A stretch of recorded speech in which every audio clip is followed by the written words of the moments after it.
From St. Mark's High School, Comcast Sports presents the 17th annual South Jersey versus Delaware Senior Classic. Hello, everyone. With John Vogeding, I'm John Mondelli. And Vogue, guess what? Last wrestling match of the season. Traditionally, the two teams meet every year. One year in New Jersey. I was going to say Paulsboro. That's where it's been usually. And then they rotate into Delaware. This year we're in St. Mark's in Wilmington. Talk about tonight's matchups. Well, it could be a great matchup. The pre-meet hype is that there are 6 wrestlers between the two teams that have gained All-American status, so to speak. They're ranked very high in the country. Stinson, of course, and Curl, and Cunningham, and Mendenhall for South Jersey. And you're going to see Donofrio and Ciani from Delaware, who are very highly touted. And it just figures to see a lot of sparks fly tonight. Yeah, you talked about Donofrio. That 145-pound match between Donofrio and Galante should be a great one. Well, it should be interesting. They're telling me that Donofrio is very athletic and has a lot of great moves, and we saw Galante on back-to-back weekends in a regional final and a state final, and he's had a great career at Ocean City. Would have been a state champion this year if not for a junior from Kingsway by the name of Brandon Becker. Got it. Because we just talked about him earlier. Well, we talked about him on our last wrestling show, your sports week. Yeah. I'm heartbroken. That's okay, Vogue. How about Bobby Stinson? Let's talk about him, Bobby Stinson and Tom Curl. I mean, New Jersey's probably 2 of the top wrestlers ever to wrestle in New Jersey. Without a doubt. I mean, Bobby Ray Stinson was second in the state as a freshman. Everybody hyped up how great he was going to be, and he was going to win multiple state titles. And he was second, then he was third, then he was fourth, and everybody started to think, was he ever going to win one? He broke the state record in the state semifinals for career wins, and then the next thing you know, he wins the state titles. Great career. Tom Curl, what can you say about Tom Curl? 18 major championships during his career out of 20 attempts. 4-time Caldwell champ, 4-time Deep Creek champ, 4-time district champ, 4-time region champ, 5th, 3rd, 1st in the states. What a great career. 94 career pins, 141 career wins, 6 losses in a great career. Okay, well, no wrestler likes to end with a loss. This is one last chance to end our season with a win. We'll have all the action coming up next after this timeout.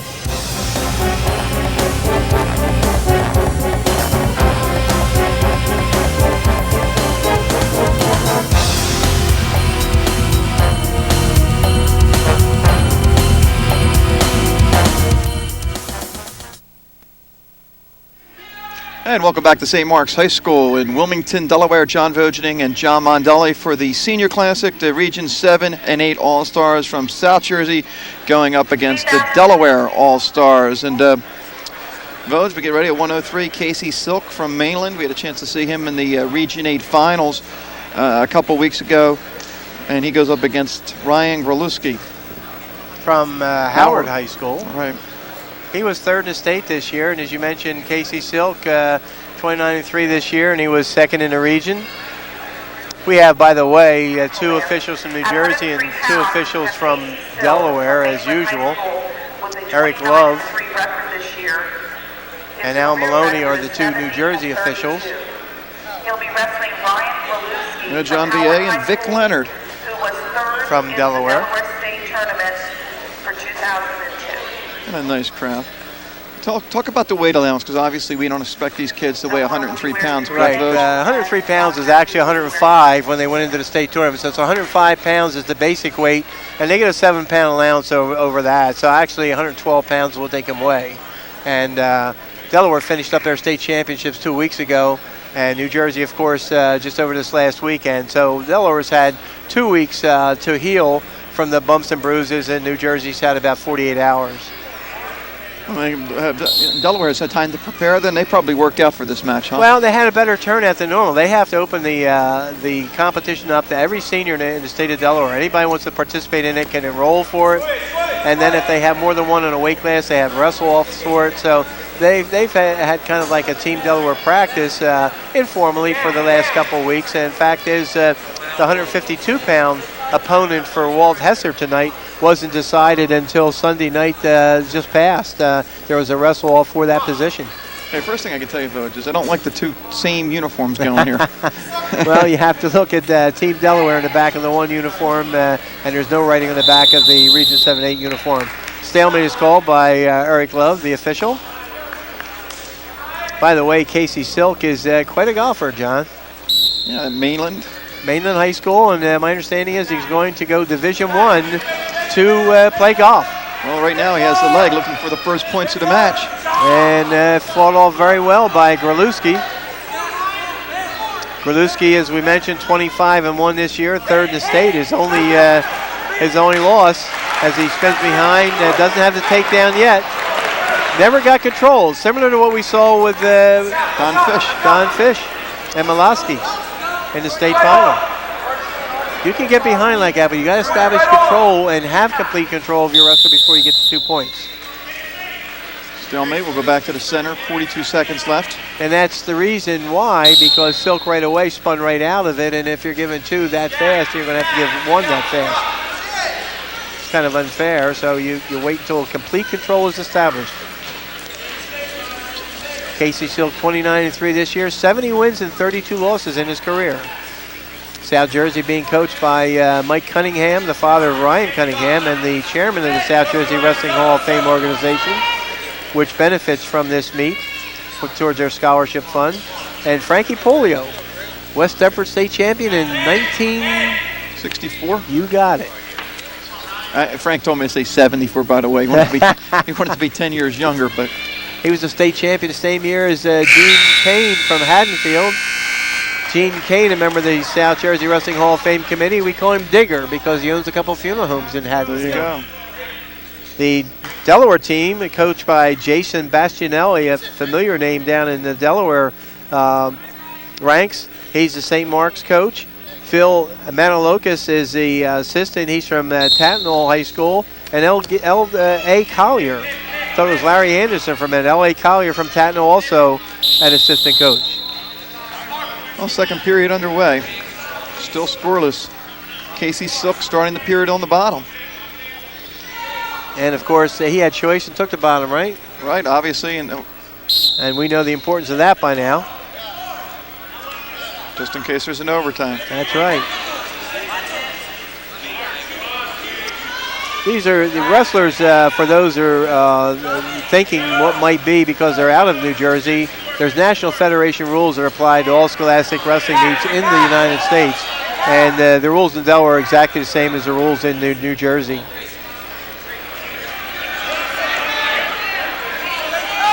Still no points awarded yet. And there's Silk trying to step over. And he hips over. Gets the reversal. He has a 2-0 lead. Great hip movement for a golfer. I guess you have to have good hips to play golf, right? Absolutely. You're asking the wrong guy, but I'll go with that. Well, I've worked enough golf shows. I know when you're playing miniature golf, you got to swing your hips a little bit when you putt towards the hole, don't you? I don't know, Bo, to be honest with you, I can't picture you on a miniature golf course. I used to knock him dead, me and Big Rig. There you go. Then he got better than me, and I don't want to play miniature golf anymore. Can't take losing. I know all about that. Casey Silk of Mainland for South Jersey. The 2-0 lead, 35 seconds left, second period. That was probably one of the most competitive districts in South Jersey this year with 103 pounders between Casey Silk and Brendan Byrne and Hagel. Yeah. Of course, they were fighting to go up against that Dave Tomasetti, who was one of the best 103 pounders in the state. Unfortunately, got beat in the semifinals and battled himself back in the Wrestlebacks to finish third, I think, for the second straight year. Yeah. And in Region 8, Casey Silk ended up being second. He lost by tech fall to Tomasetti, which is no disgrace. Most people did. Brendan Byrne finished second by getting an 8-6 win over Dave Hagel of St. Augustine. So it was great competition down there.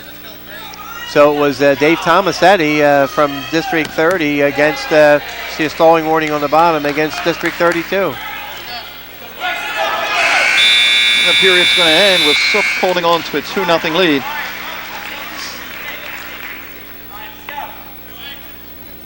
And Gralewski chooses neutral. There you go. Must feel stronger on his feet. It's down 2-0, so he needs a takedown just to tie it up.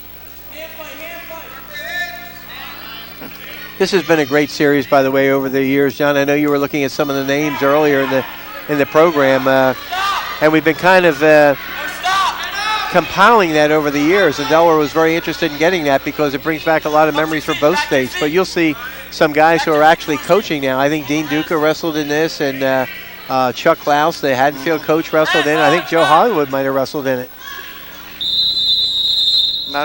There you see the coaching staff, and that's the blonde in the middle. That's Jason Bastianelli, and to his to our right is Phil Manalokis, and L.A. Collier was on the other side. 2 Tatnall coaches and a St. Mark's coach. And by the way, St. Mark's is a beautiful gymnasium. Absolutely. And one of the best wrestling schools in the state of Delaware. I think they were Delaware state champions this year.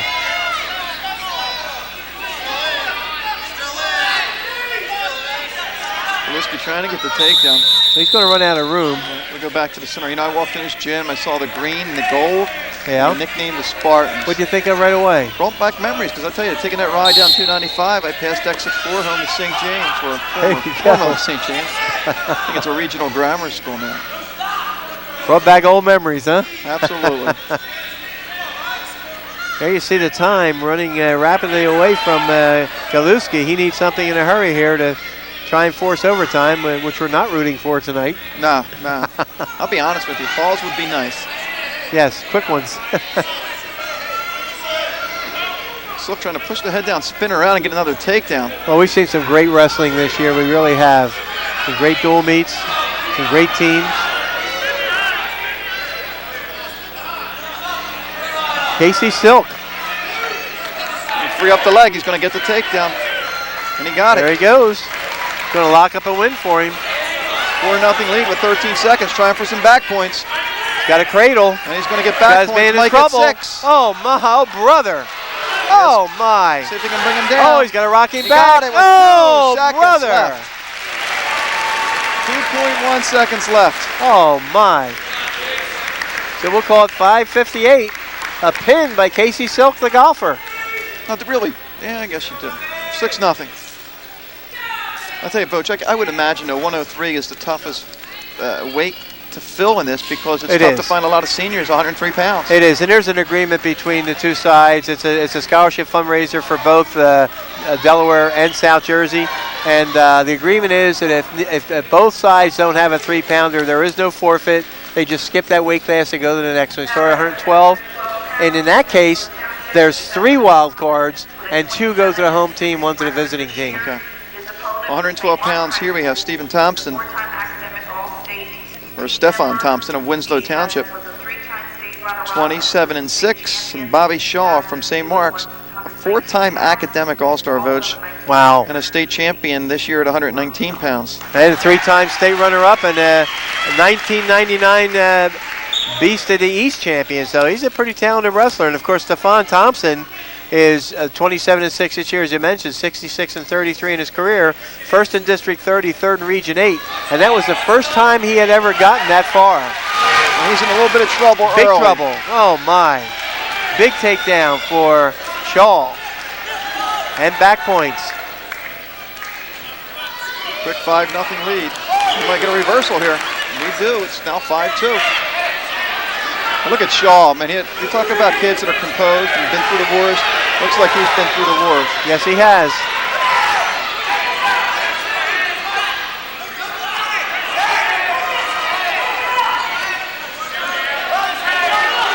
Oh, my. 2 gallant little warriors here. Thompson not giving up, though. Not giving up on that takedown. There's an escape. Now 6-2.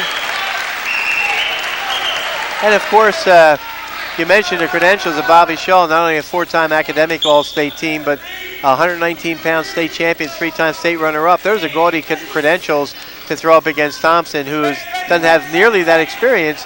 And if you don't listen to it, you're fine. If you listen to it, you can be intimidated by it. And Thompson's not showing any intimidation so far. He's wrestling very well. Oh, man. Oh, brother. Oh, my. That was lightning quick, folks. Yes, it was. Oh, brother.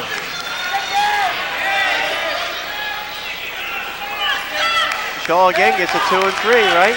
Absolutely. It's now 11-2. Oh, my.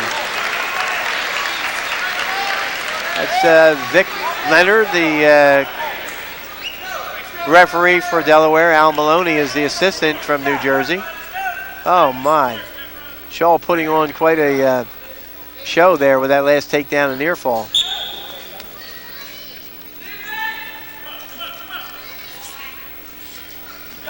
Oh, Stefan Thompson doesn't quit. Gets a reversal. It's now 11-4. Oh, my. Oh, brother. They give an escape, 12-4. Well, it's an entertaining first period. Hey, Voj, at this rate, it's going to be 36-12. Of course, there's a tech fall rule.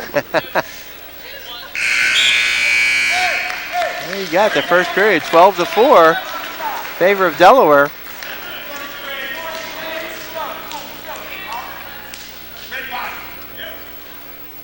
Here's the coaching staff on our right.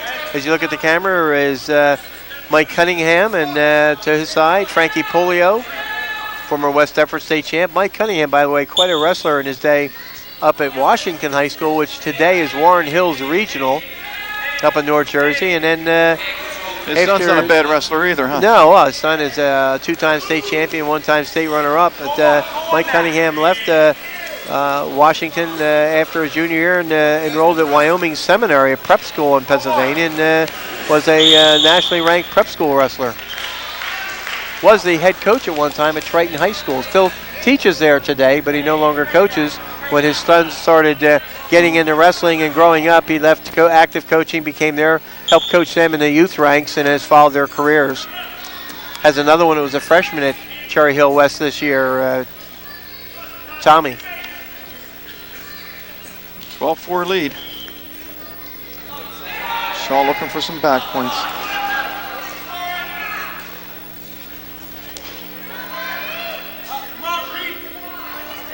Shaw still has control. Thompson trying to free up his leg. Better watch out here, though. Bad situation there. Oh, my. Oh, brother. Bought himself off the back again. He got 2 back points and just missed getting a half in there. Look out. Shaw could be in a little bit of trouble. Oh, my.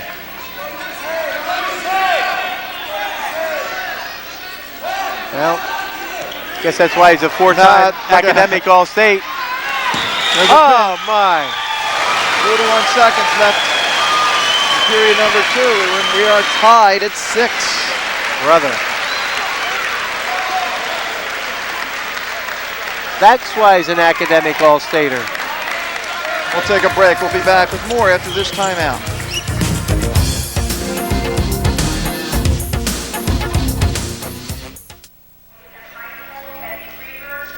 And we're back at St. Mark's High School for the Senior Classic, the Region 7 All-Stars from South Jersey and the Delaware All-Stars wildcard match here at 112. Kenny Krieger from William Penn High School and Desmond Wiggins from Sterling. Desmond's cousin, I guess, right? Ivan? Ivan, the state champ, yes. Ivan Wiggins, the junior at Sterling High School. Desmond, his cousin. And Desmond had to wrestle up at 119 this year because his cousin was a 12-pounder. And, of course, with the weight allowance here, he was such a light 19-pounder. With the weight allowance, he easily made a 112 wild card. Kenny Krieger of William Penn, an academic All-State honorable mention, 2-time state runner-up, 2-time Blue Hen Conference champion, 35-7 this year. And as Desmond Wiggins, what you mentioned, 31-7 this year. And Desmond had 85 wins and 44 losses in his career.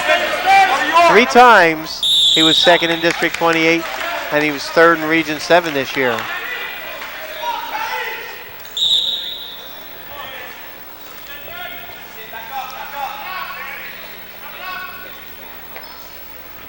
Ivan Wiggins, of course, the cousin, gave Sterling its 4th consecutive state champion this year after 3 years of Mark Manchio, who, by the way, I think I told you earlier, qualified for the national tournament. Yes, you did. Wrestled in this classic last year, picked up a win for South Jersey last year. Right, this year he'll be wrestling in the NCAA tournament up in Albany next week for Northern Iowa. Mark Manchio last year was a 7-0 winner over Sean Taylor of William Penn.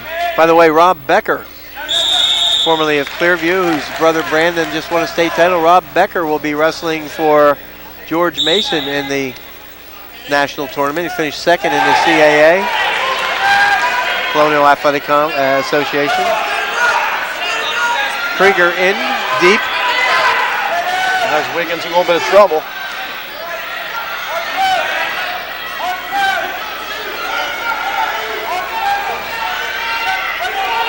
I'm sure Wiggins has seen this a lot in the wrestling room with his cousin Ivan. 19 seconds as Wiggins tries to hold on. Nothing yet. Nothing yet. Nice job by Wiggins to hold on. He's battling, and you've got almost a stalemate situation here, but Krieger is closer to a takedown, so you really have to give him time to try and get it. And nothing is ever secured, so we have another stalemate 0-0 first period. Second one in 3 matches. And South Jersey will take down, which is the right choice.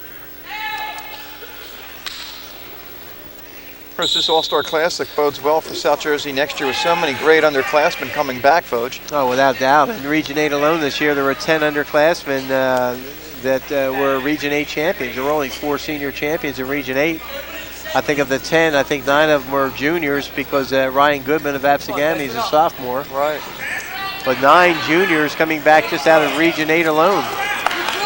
Wiggins gets to his feet, scampers, and gets an escape. And a 1-0 lead. Of course, you look over Region 7, one kid that comes to mind right away is Ed Giosa, Camden Catholic, who's in the state finals. Oh, that comes to mind. Another one that comes to mind right away is Adam Cooney, the state champion. Oh, absolutely, yeah. 215 pounds. My mind was working its way down the weights. I see. Or up, depending on how you look at it. Yeah, well, just a great year for underclassmen in South Jersey this year. I mean, the best they've ever done in the state tournament. This is a scholarship fundraiser for both Delaware, their organization, and the South Jersey Hall of Fame organization. And John, I'll tell you what, it's one of the biggest crowds I've ever seen for this classic, this senior classic. Mm-hmm. There's well over 1,000 people in here already. And it's hard to say because this gym is huge. Big, yes. It's huge. But the one side to our right is almost completely filled. On the other side, there's a good amount of people in one spot, and a third of the stands filled on the other side. And people are still coming in. Look at the size of that crowd. That's just wonderful. That is wonderful.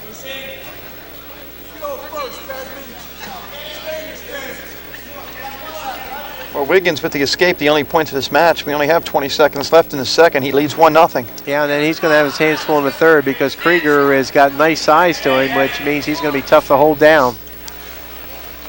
That's why that one escape point looms so big at this point, because if Krieger escapes in the third period and it goes 1-1 in overtime and nobody gets a takedown, then it's going to go to that 30-second tiebreaker, and Wiggins would have the choice because he scored the very first point in the meet. Right now, no one's sure that they can take anyone down. Not in this bout. Shaw showed us something in the last bout. Whew. Oh, he was good. He was very impressive and quick. Very impressed with how quick he was.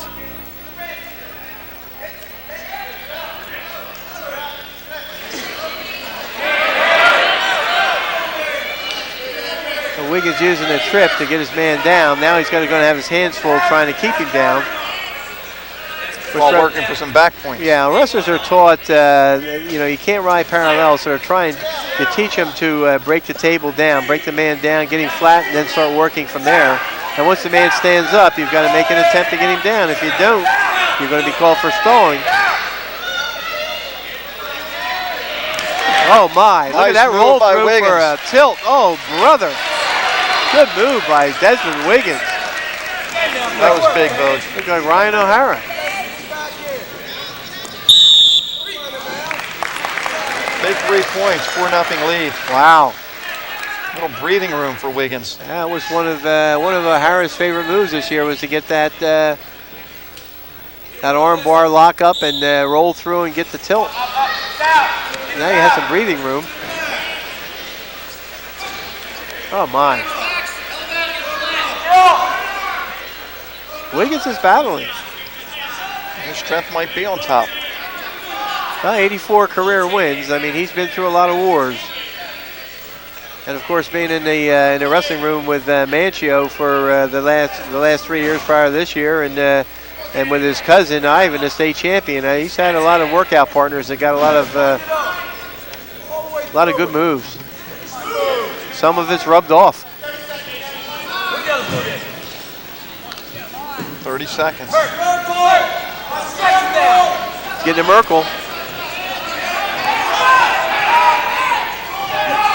Merkel's when they lock that near leg. Now, of course, he lost the lock on the near leg, so now he's in trouble. He'll lose his man. There's the escape. Smart move. Don't get sloppy. Just give up to one. You still have a 3-point lead. 4-1. Krieger's got to put him on his back. It's the only way he's going to win this match. Yeah, There's only he's going to run out of time. Unless he has one of those Bobby Shaw moves, we're not going to see it happen. Final score 4-1. Desmond Wiggins of Sterling gives South Jersey a 9-6 lead. Great job by little Desmond Wiggins. I don't blink on this next bout. We'll see one of the best wrestlers in Delaware. Jordan Ciani, 38-2. Brian Zane of Delsey, 30-6. From Delsey High School, Brian Zane. He has a record this year of 30-6 and a career record of 94-32. And his opponent from Hodgsonville Tech, George Ciani, is a three-time. What you tell us about Ciani, Voge? Run it down. Right, Ciani, 2002 state runner-up from Hodgsonville Tech, three-time Delaware state champion, Beast of the East runner-up. Schools that are after him, and I'll mention Shaw in a second, but schools that are after him, Ohio State, Nebraska, Clarion, and Pitt. We mentioned Shaw being a four-time academic All-Stater. He's looking at Harvard, Virginia, and North Carolina, some pretty good academic institutions. Brian Zane, of course, with Delsey's state runner-up team this year, the Tri-County Conference Royal Division champions, the District 31 champions, 30-6 this year, 94-32 in his career. And there's the takedown. Ciani with the 2-0 lead.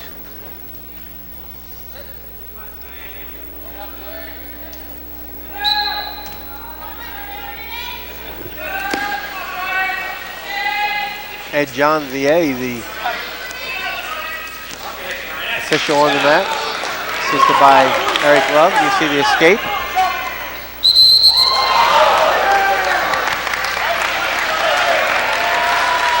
Excitement out there.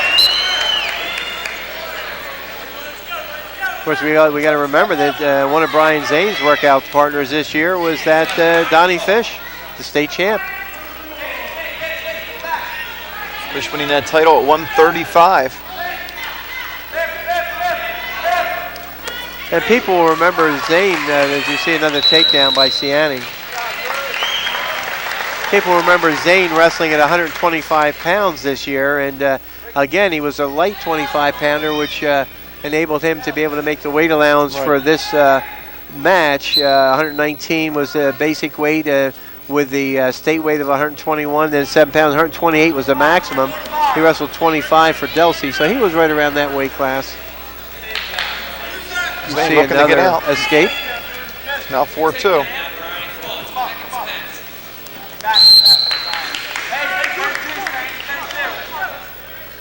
.32.5 seconds left. A lot of people sitting over the main table over there. I know the writer from the Courier Post is here, Jason Nark. And I imagine the Wilmington newspaper is here. Well, they're borrowing our AC strip for power, so I know they're here. There you go. Another takedown by Ciani. Looks very good on his feet. Yes, he does. 3 takedowns now for the 6-2 lead.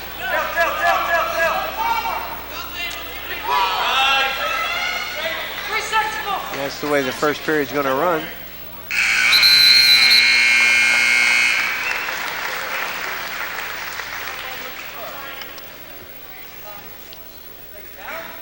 Delaware's choice. Ciani takes the bottom. Driving home from the state tournament, John, Elizabeth and I stopped for a bite to eat at Geets Diner in Williamstown, and we ran into, did you see the escape? 3 of the 4 amigos there. It used to be the 3 amigos, then it became the 4 amigos. Bill Jones, who you know. Absolutely. Who were the other 3? And, they were all there, right? Bobby Brown's father, Bob Brown, was there, and Joe Enos. And of course, the other amigo was Artie Montgomery, and he's in the hospital, so we wish him well. The 3 amigos started with Jones, Montgomery, and Enos. And then Bobby Brown joined in and made it a four-amigo outing. But Art Montgomery could not make the state tournament this year because of illness, and we wish him well. 7-2 lead, Jordan Ciani over Brian Zane. We're at 119 pounds. South Jersey on top, 9-6 on the team scoreboard. Well, South Jersey has dominated over the years, Voj. I think they lost twice, maybe? 3 times. 3 times? Yeah, 3 times, which is pretty outstanding, really. Lost the very first one, I know. Yeah, very first time the two got together. And the way it all started, originally, way back in the very beginning of the South Jersey Wrestling Hall of Fame organization, the very first All-Star meet was a Region 7 versus Region 8 All-Star meet, which was kind of anticlimactic. So then South Jersey hooked up through Gary Papa with the Lehigh Valley area, and a year or two later we hooked up with Delaware. It's been that way ever since. Delaware won the very first outing in 1986, 37-26.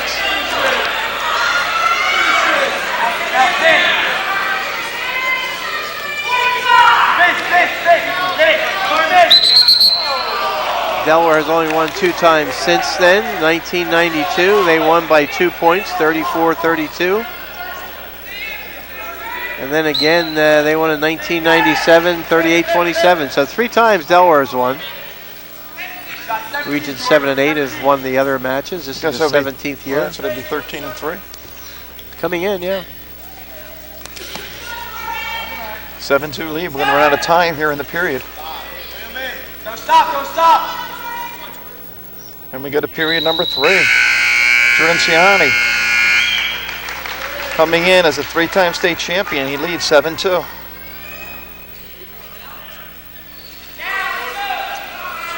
Brian Zane will take the bottom. It's interesting, he's 3-time state champ, but runner-up this year. So obviously he must have won, what, freshman, sophomore, junior years? Could have been a 4-time state champ.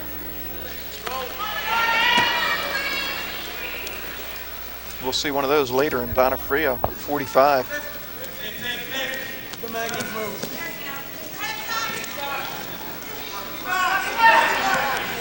That very first year that Delaware and South Jersey wrestled, it was Delaware 37, South Jersey 26. Some of the South Jersey wrestlers that year were Michael Waters of Camden, Mike Quinn of Cherokee, Keith Taylor of St. Augustine, Mark Kelly of Eastern, Ron Francesconi of Paul VI, who helps coach nowadays, Mike Balke of Cherokee, lead deputy of, Rich Venuto of Paul VI, Mike Deliberus of Paulsboro, Brian Klaus of Haddon Township, Bob Scannell of Absegami, whose brother, by the way, was the only one to beat Damian Hahn in the state finals. Also wrestling were Bill Smith of Morristown, Craig Fox of Delran, who has been an official, and Paul LaCory of Haddon Heights. Some old names for you. Absolutely, names from the past. You just have everything here, Voj. It's so impressive. Memory lane.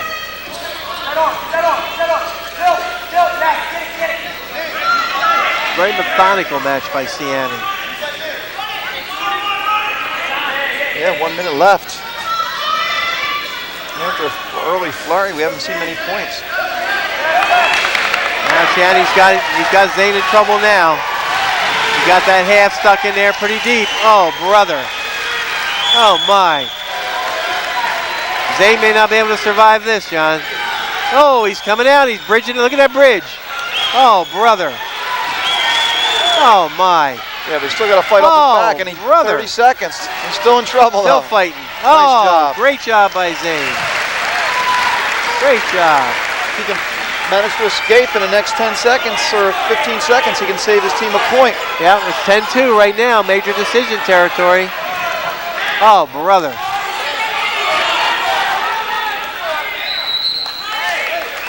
Well, he's got 6.5 seconds to get out, or else it's a major decision. It's 10-2 right now.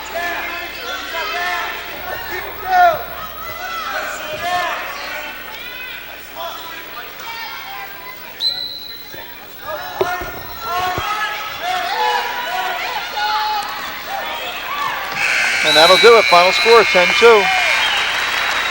Oh, my. It's a major. We'll take a break. We'll come back. 10-9 Delaware.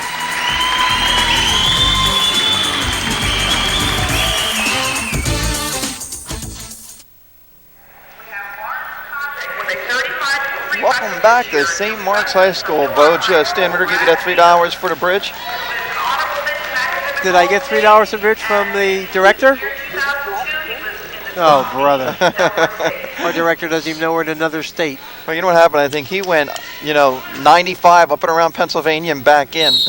Drove that extra 100 miles to save the $3. Save the $3. Anyway, 125 pounds. We have Brad Needham from Newark High School and Mark Kosick from Camden Catholic. And Mark Kosick, 30-6 this year. 35-3 this year. Didn't mention when Brian Zane wrestled. Brian Zane and Mark Kosick were 7-8 place winners in the state this year. Brian Needham of Newark High School. You see the takedown by Kosick.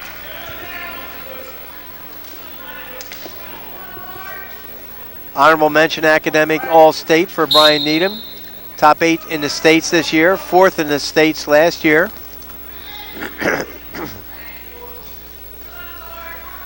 Mark Kosick, of course, a member of that Camden Catholic team that had the memorable 30-30 tie with Absegami and won 8 out of 14 bouts, which earned them second in the Courier Post rankings, the Enquirer poll, the State Gannett poll, and the state coaches rankings. A lot of people still think they should have been number 1, Vogue. But obviously, the 9 people that matter, I guess, thought not. Well, I understand that there were two or three votes for Camden Catholic in that New Jersey wrestling coaches poll. There are 8 region representatives and 1 moderator, and I understand that they were nominated for number 1, and there was discussion. They did get a couple votes, but the fact that Absegami did not lose, even though Camden Catholic did not lose, I think the Absegami coming back and winning the Group 4 state title probably had a lot to do with it. Beat Phillipsburg twice this year, and that's an accomplishment in any year. Yeah, no, but you lose 8 out of 14. I mean, it's tough either way, I guess. We have a timeout for a contact replacement.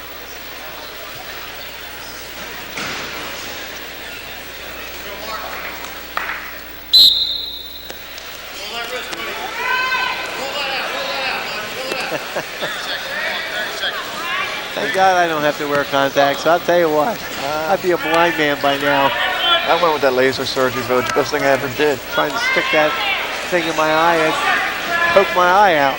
I'm just watching Kosick work non-stop. Well, that's a Camden Catholic trait. He's going for the tilt there, and I think he might have got a 2 count. Yes, he did. 4-0 lead. They had a nice little punch from 19 with Giosa and Kosick and Stinson and Boland. Nice little run there in those weights. Yeah, their only losses this year. They lost to Great Bridge as the period ends down in the tournament. Virginia Duels, right? Virginia Duels. And in that same tournament, they lost to Freedom, Pennsylvania, which is why a lot of people thought that Paulsboro should be number 1. Because Paulsboro beat Phillipsburg pretty handily. Phillipsburg beat Freedom, and Freedom beat Camden Catholic. Right. But of course, when Absegami beat Phillipsburg the second time, that kind of erased that. But that's why some Paulsboro people felt that they should be ahead of Camden Catholic. Team Delaware in the blue and gold, just like Region 7-8, but Team Delaware on the back of their uniforms, as you can see. Kosick near side cradle attempt. If he locks it up and turns him in, if he doesn't run out of room, he's going to run out of room. Of course, Vogue, the one way to answer that big problem there is to have a tournament of champions. You get your 6 winners, your parochial A, B, and your groups 1 through 4. Yep. Seed them just like they do in basketball. Maybe instead of maybe eliminate a couple of those other matches. Maybe don't have so many. Well, I guess you can't do that because you can have 6 people in what group? Well, no, because Absegami would have qualified anyway because they were undefeated. I was going to say cut maybe that South Jersey tournament down or the sectional tournament down, but you still need that. Yeah. But I think there could be a way to work it. Well, probably. I know up north and a couple of the counties they have county tournaments. In Ocean County they have a big tournament. Ocean Monmouth has it. The Warren Hunterdon one, because that's the one. Hunterdon, I guess. Hunterdon in northern. 100 in central, northern Hunterdon. Phillipsburg, Delaware Valley. I don't know if Kittatinny was in that or not. I'm not sure. Yeah. I think Kittatinny's further down, further over. But next year is going to be interesting because Paulsboro right now, as Steve Vanashevsky was telling me, sits like in the number 5 spot in the preseason rankings, coaches rankings. That's all based on the number of place winners coming back and the strength of schedule and so forth. And I think Absegami was number 1, and Washington Township, Delsey, and Kingsway all were ahead of Paulsboro, not in that order. Right. I forget what order he said. Got an intentional escape here. Yes, it was. And if you let him loose, got to take him down. You got it. Uh-oh. Eagle has the leg. He's got to.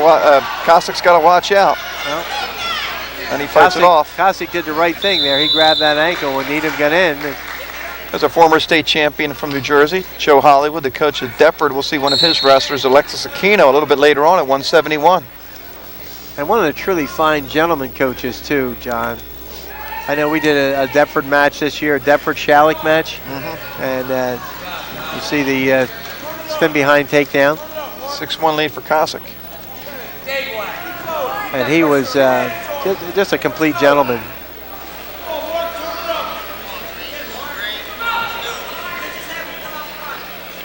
Placed in the state squad 3 times, right? Yes, he did. A first, a second, and a third. And then he was a 2-time All-American at Gloucester County College with Joe Hollywood. Great name for a wrestler.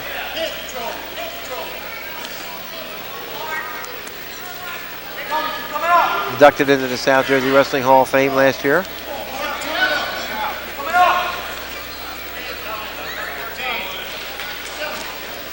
Which this meet helps benefit because at the Region 7-8 banquet, which is on March 19th this year.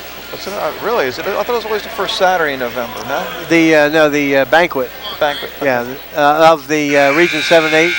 Oh, okay. Yeah, at the Region 7-8 banquet. Okay, I'm talking about the induction. Yeah, okay. yeah. The South Jersey Wrestling Hall of Fame organization gives out 4 $1,000 grants, and this helps fund that. We head to the third. A 6-1 lead for Kosic. Of course, you mentioned Camden Catholic losing 2 matches, 1 to Great Bridge. They finished what? They were, last time I looked, 2nd in the country. Yeah, and they had 9 state champions. You see the reversal? It's now 8-1. And just that quickly an escape. 8-2. That Patrick Bond that we were impressed with, the freshman 89-pounder. Did you see a spin behind? And the takedown. We're in major decision territory now with that 8-point lead. So let him go again. So obviously, Bodes, he has to take him down. That's it. We're back to 7. Let him up, you take him down. If you want the bonus points. Obviously, Kozik feels a little bit stronger on his feet. Relentless in his attack. I'm surprised we haven't seen a stall call yet. There's a spin behind. Control the head and spin behind. One of the best moves you can get in wrestling. Now 12-3. Try for back points.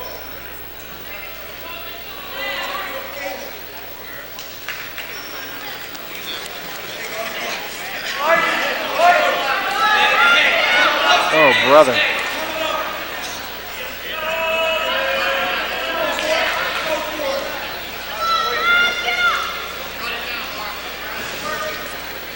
How long do you think Mr. Maloney might have given a stall call? Yeah, I think we might have been hit by now. Well, they kind of let them wrestle in this meet. They're not for stalling guys out. You see the intentional escape. Now 12-4. Lousy goes right after him.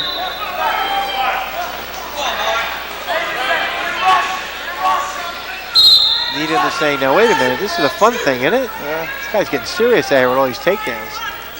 Well, Needham goes in for the leg. So he takes a shot. Casa can hold on. He can pick up 4 points for his team, and he does. There it is. 12-4. Made the decision. Now 13-10, South Jersey.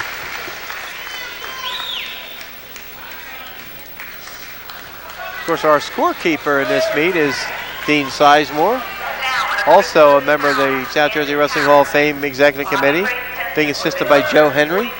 Okay, now we have a couple state champions, Chris Collins from St. Mark's and Bobby Ray Stinson, the winningest wrestler in New Jersey state history.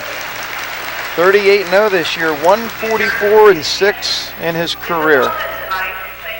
Phenomenal. Is also the current Delaware state champion. So state champion against state champion. Chris Collins.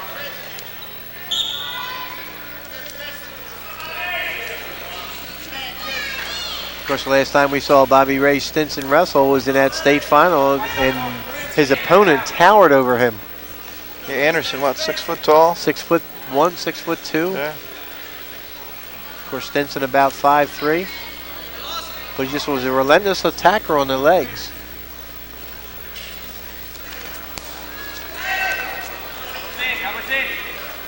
Mike Rodano, writer for the Courier, by the way, has a series going, two-part series on Eggiosa, teammate of Bobby Ray's. We see the spin behind takedown. 2-0 lead. I did see the one. Was it next? What's it going to be in Saturday's paper? Yeah, last varsity I Saturday. did see that. It's a great article. Yeah, well, it finishes up this coming Saturday. I got a chance to pre-read it today. We're going through and editing it, and it's very interesting. I don't know if you caught that or not.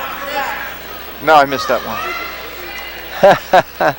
A little bit, I guess maybe a dab of sweat on his back, and Bobby Ray dabbed it and flicked it and got rid of it. 2-1, 1 minute left in the first, and there's another takedown. 4-1.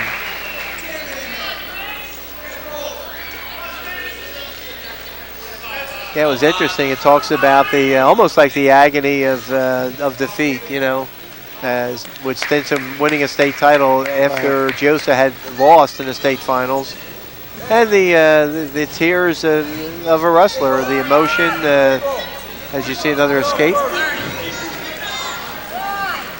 Tom Curl openly admitting that he cried with glee after winning his second state title.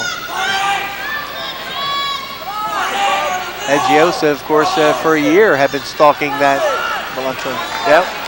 Oh my, look at this. Oh, brother. Look at the Another takedown. 2. In the last 7 seconds. And trying to turn him. It's going to run out of time. Yeah. He'll take a 6-2 lead, though, into period number 2.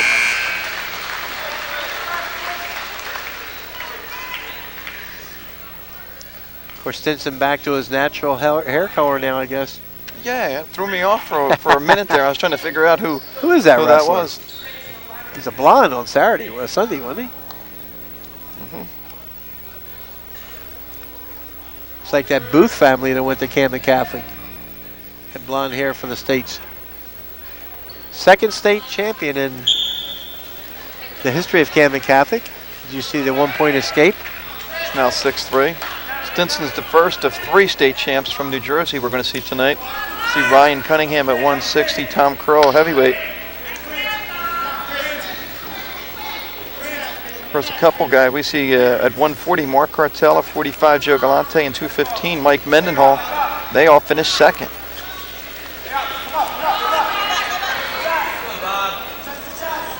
Had Mike Booth of Camden Catholic, who's now down at the University of North Carolina, was a state champion in 2000. That was Camden Catholic's very first state champion. There's Another a takedown.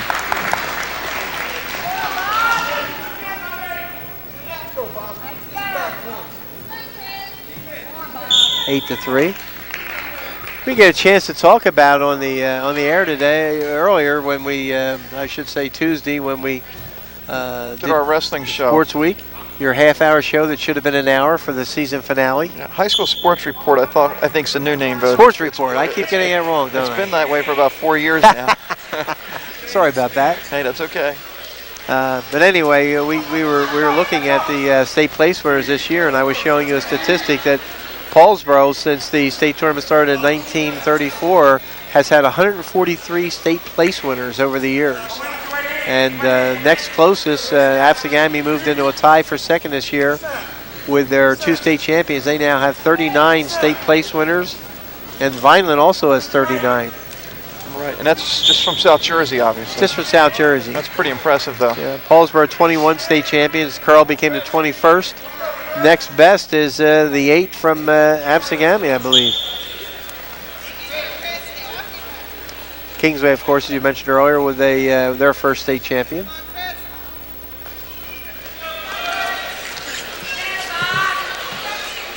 Stinson with the 8-4 lead. 15 seconds left in the second. Trying to spin around and get another one. And you know, I think one of the hardest things, we've asked kids about this before who compete in this meet. Delaware has been over for 2 weeks, as we mentioned earlier, their state championships, but the Region 7-8 kids, most of them were participating over the weekend, either Saturday or Sunday, in the states. And it's very, very hard to get yourself mentally high for that state championship and then come back 48 hours later and do something for fun.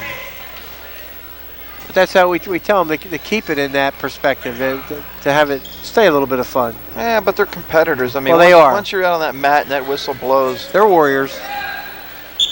And it comes out instinctively. Stinson gets the escape. Makes it 9-4.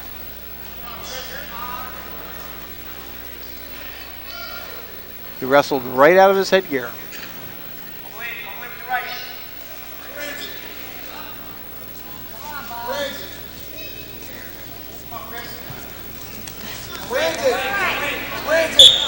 Slowed down a lot since the beginning.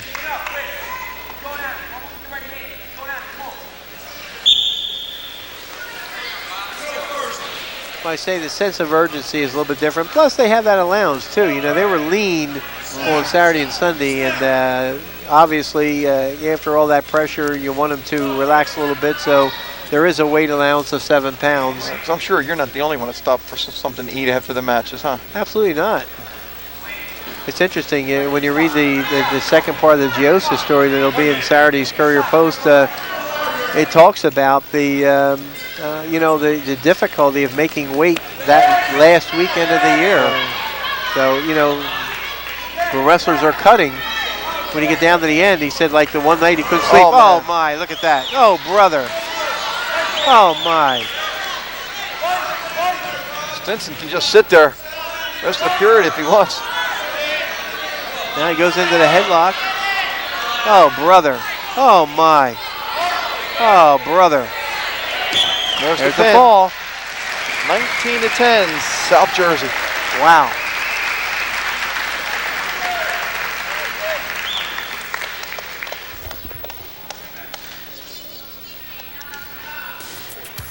We'll take a break. We'll be back after this timeout.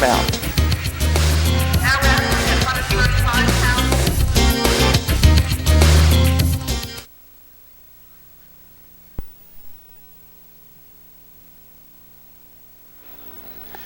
South Jersey leads 19-10 over Delaware in the All-Star Classic. And we're at 135 pounds. John Sauer of Sterling for South Jersey against Luis Quinones for Delaware. And John Sauer, you see him wrestling at 135 pounds. He wrestled 30 the majority of the time this year. And again, there was an opening at 35 for us on the Region 7-8 team, and he's stepped right up. 29-5, as you mentioned, and we know that several of the losses this year came to Bobby Ray Stinson, who we just saw pin the state champion from Delaware, Chris Collins. Luis Quinones from McKean High School, 2002 state runner-up, Blue Hen Conference champion, 6th in the state as a junior, 30 wins and 6 losses this year. Of course, one of Sauer's other losses is to Anderson, who was in the state finals. So, I mean, yeah, that's well, you know, Sauer hit 100 wins in the state championships. He ended up with a career of 101 wins and 20 losses. District champion 2 years ago and a regional runner-up this year to Stinson. The John Sowers had a great career. In a lot of trouble here, though, Voj. Oh, my. Big move by Quinones. Oh, my. Oh, brother.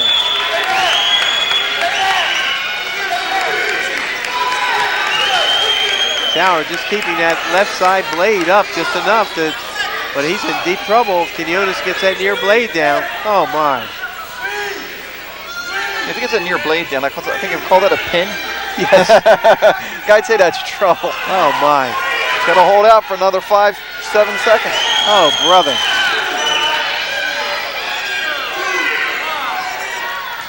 And he holds on. Oh my. 5-0 lead.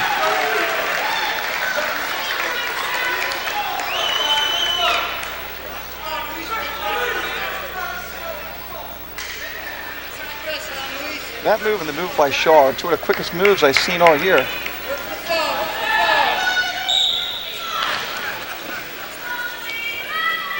They were quick.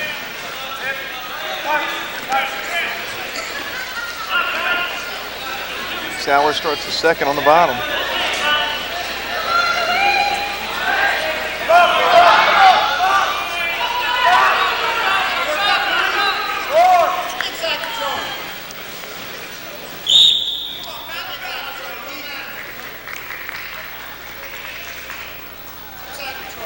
Injury timeout for Quinones. It's our first one, Voj. It is. Real Maloney checks it out. We had one wild card bout at 112. We'll see another one a little bit later at 152. As we get ready to wrestle with 134 left in the second. Quinones a state runner-up this year. And we can see why. He threw a great move there to get the early takedown and near fall. Sauer, great job to keep him getting pinned.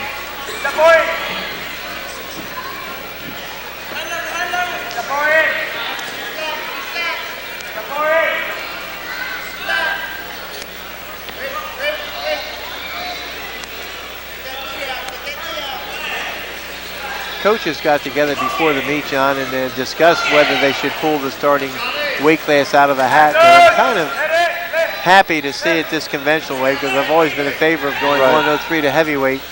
But people who stick around at the end will see a real treat at the end with Aquino, Funk, Mendenhall, and Curl. Sure, all from District 29. You have a blood time now, I believe. Cut lip.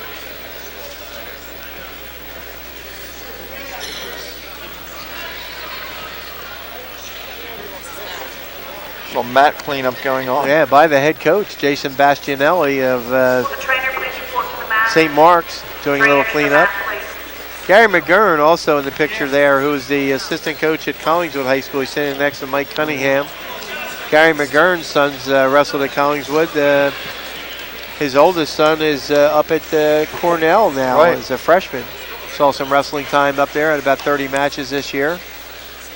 His other son was a junior this year at Collingswood and had a very good year as well. Yeah, it seems like Collingswood every year seems to throw out one or two really good wrestlers. They do. Ronnie Hamrick's been there for quite a few number of years now and does a great job with them. As do many of the coaches in South Jersey. Which is why we have so many good wrestlers in South Jersey. The coaching fraternity is really strong.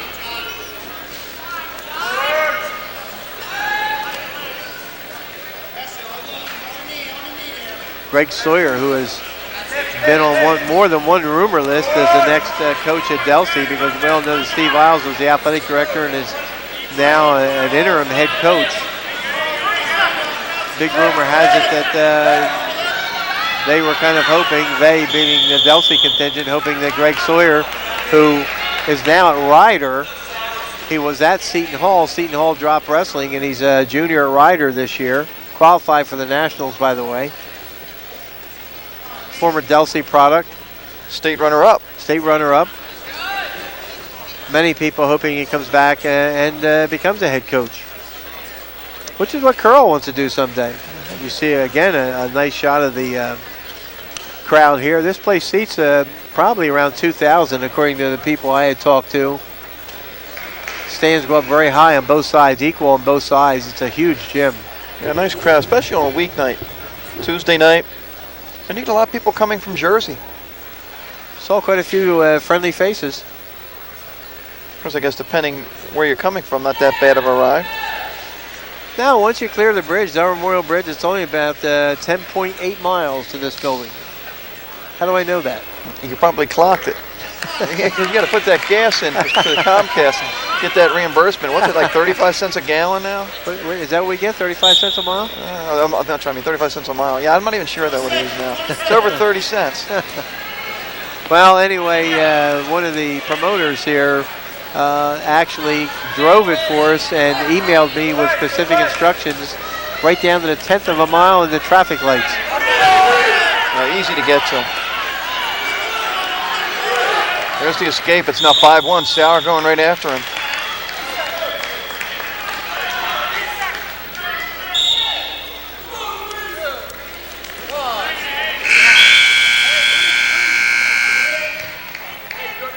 Looks like Sauer may have gotten poked in the eye.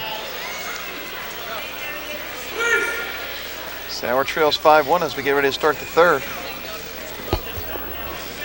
And a little bit of blood on his arm too, and of course the blood is from Quinones. See Mike Cunningham wiping off his wrestler with Gary McGurn nearest the camera, and Frankie Pulio hidden in the back.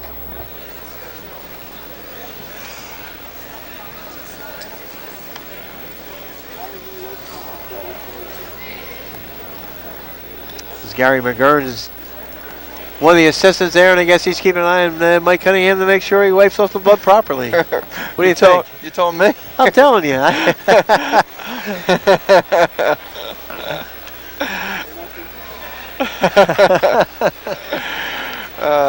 We're just answering questions from the director, that's all.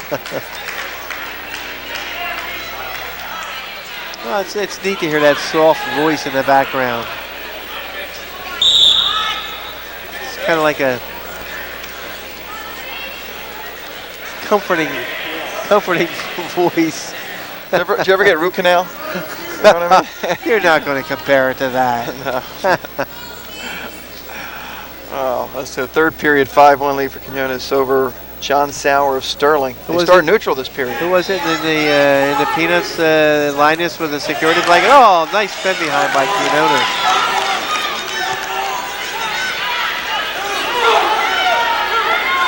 It's a takedown. That's 7-1. Yep. Well, Quinones came to wrestle.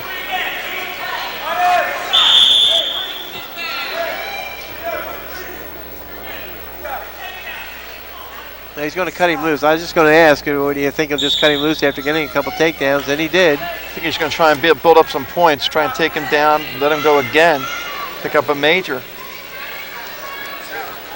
Well, he's got a minute to do it. Home of the St. Mark's Spartans. Get off! Get off! Get off! Get off! They run out of space. We go back to the center with 52 seconds left. 7-2 lead for Quinones, and it's 19-10. South Jersey over Delaware at 135 pounds.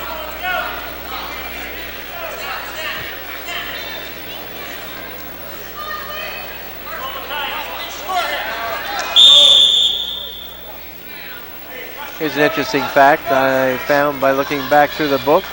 In 1987, wrestlers for South Jersey included Wayne Marshall of Pittman, who's now the head coach there, Dean Duke of Paulsboro, who now is the assistant coach there, Joe Hollywood of Deptford, who's now the head coach there.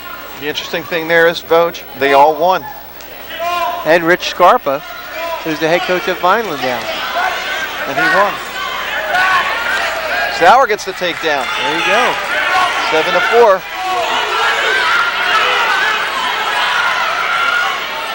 Of course, this is 2002, and another 10, 12 years from now, we might see some of these youngsters out coaching high school kids.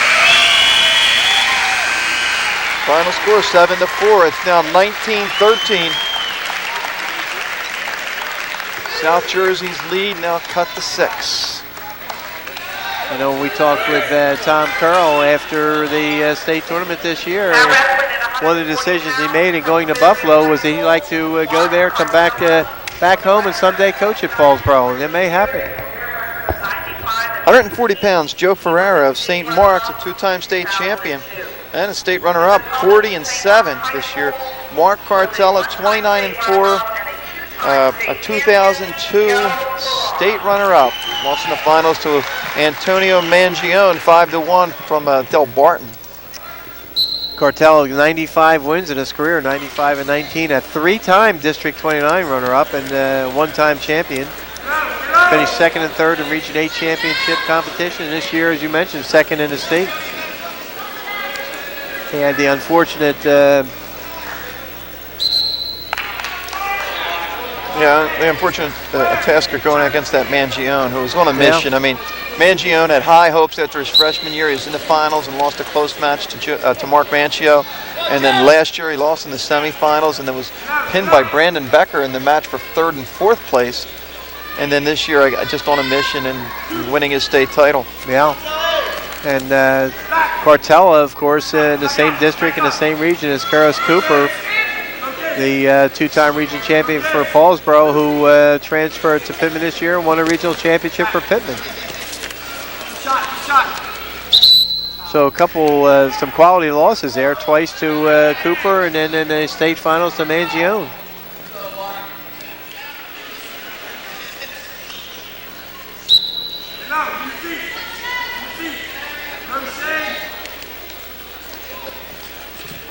We're at 140 pounds. We talked about Ferreira, a three-time finalist in the state, winning 2 titles. Runner-up 1 year.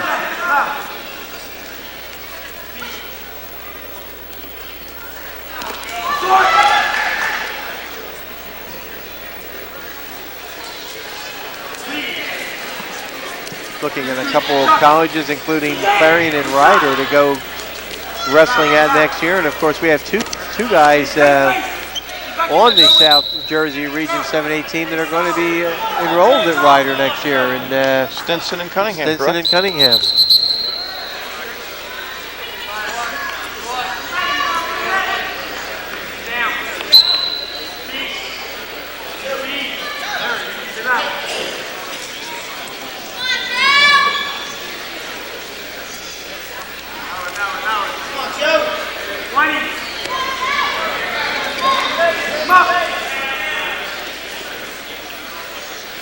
Here's some of the fans yelling for stalling. I think we've seen one. I think we've seen a stall warning once so far tonight. Yeah, and there's 2 officials from Delaware, 2 officials from New Jersey, and I think for the most part over the years I've noticed them pretty much promote them to wrestle and let the kids decide it.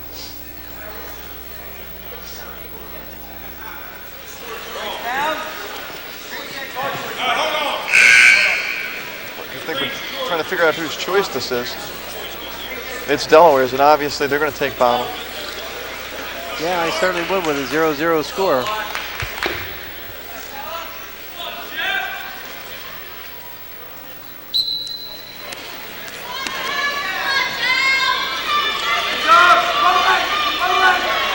Gotta watch it doesn't get reversed. Cartella holding on for dear life.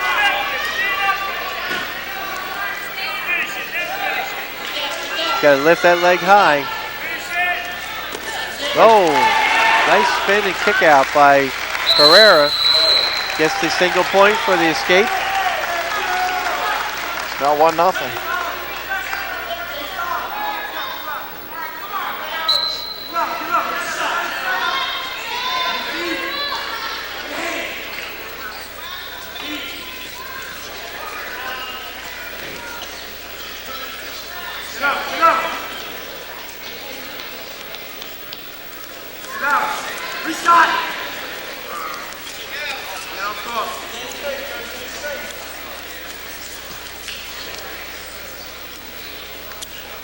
Let me go back to the. I thought we were going to go back to the center. Here we go. With 104 left. This is the halfway point bout. This is the 8th bout. Delaware's won 3 bouts so far. 112 by fall, 119 by major, and 135 by decision.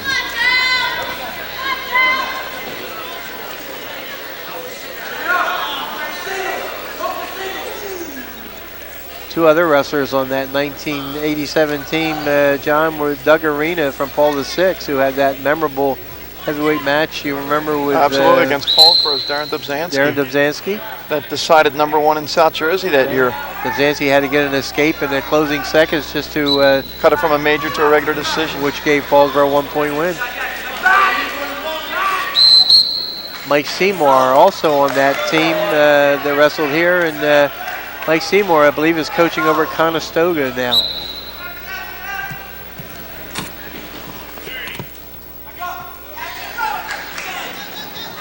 Great defensive battle ongoing here between Ferreira and Cartella. Still waiting for our first takedown. Cartella's got to circle in, or he could get called for stalling.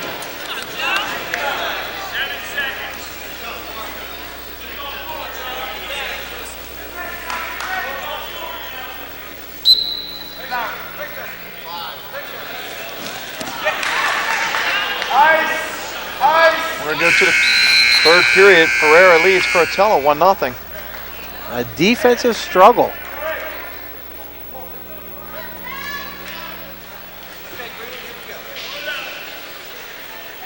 Just keep in mind, Ferreira has scored the first points in this match. Yeah, if it ends up 1-1 and goes to that tiebreaker or sudden death, choice would go to Ferreira. Don't feel it'll go to overtime, though. Don't have that feeling.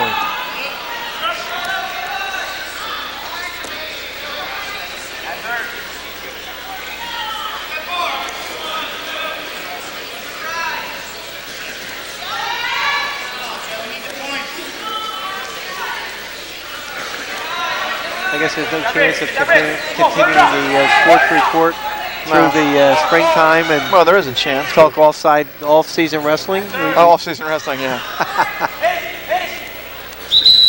Talk that exciting high school baseball. I'm sure we can. I'd rather sit out on my porch and watch my grass grow that I'm not allowed to water this year. So yeah, that's not going to show you how boring that would be. Whoa! Looking for a caution there, Vos? Yeah, he jumped on pretty hard. That would draw one back home.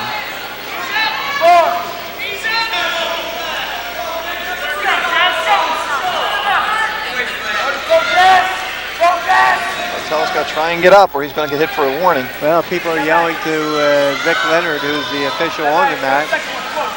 They're calling him by name. Come on, Vic. And there comes the warning.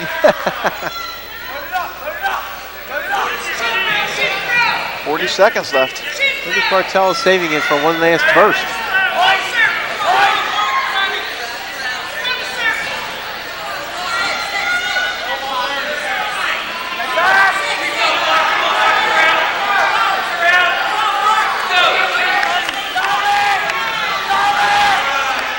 Down to the last 20 seconds. Cartell's going to make a move. He's got to make it soon. Got to watch the parallel ride too, Vos. Yeah, but as long as he's got that half in there, and he's trying to crank a little bit. That's going to end it 1-0.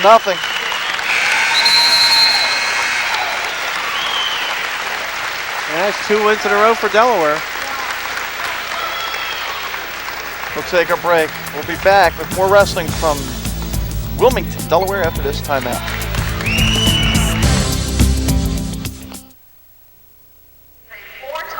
And welcome back to St. Mark's High School in Delaware. 145 pounds, Joe Galante of Ocean City coming in with a record of 37-2. And Andrew Donofrio, one of the better ones from St. Mark's High School. Andrew Donofrio, 42-2 this year, a 4-time state champion in Delaware, 3-time Beast of the East runner-up, has already committed to Virginia Tech, and he gets a quick takedown. Joe Galante, 37-2 this year, 117-12 in his career. A state runner-up this year, and he's in trouble because he's getting tilted. Of course, the emotion can't be as big for Galante, even though he's meeting a super opponent. Oh my, he's in deep trouble here. Oh, brother. He gets out. 5-1. Because Donofrio was runner-up in the Beast of the East this year. And he lost at 152 pounds to Esposito from Blair, who I think is ranked #1 in the country. Yes. The one guy they were telling me ahead of time he just could never seem to beat was Esposito. Joe Galante, of course, we were saying, had 2 classic battles this year with Brandon Becker, one in Region 8 finals and one in the state finals.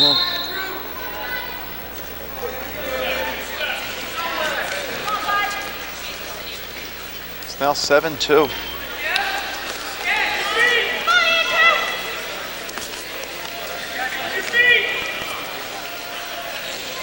As we mentioned, Donofrio is already committed to Virginia Tech.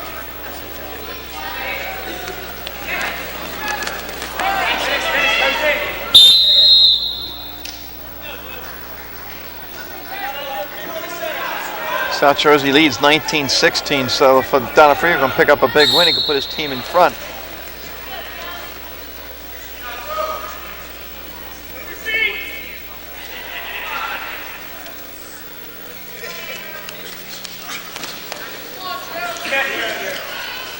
Looking at, you see another takedown.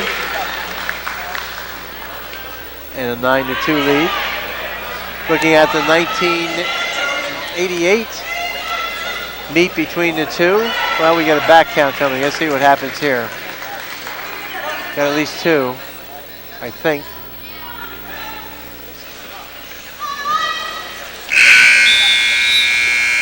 Two-point near fall. Yeah, not many people score 11 points in a period against Galante. No. I don't think we saw 11 points scored. Well, yeah, I guess we did in two matches with Becker.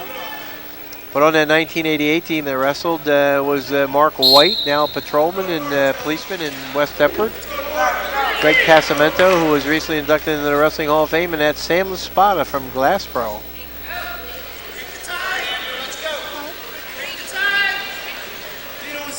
Now 11-3 for Donofrio. Donofrio's been very impressive on his feet. Hey, 4-time state champion. He's showing why.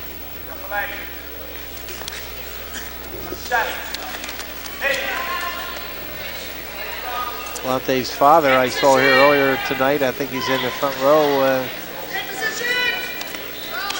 watching, and this is going to be a little bit painful for him.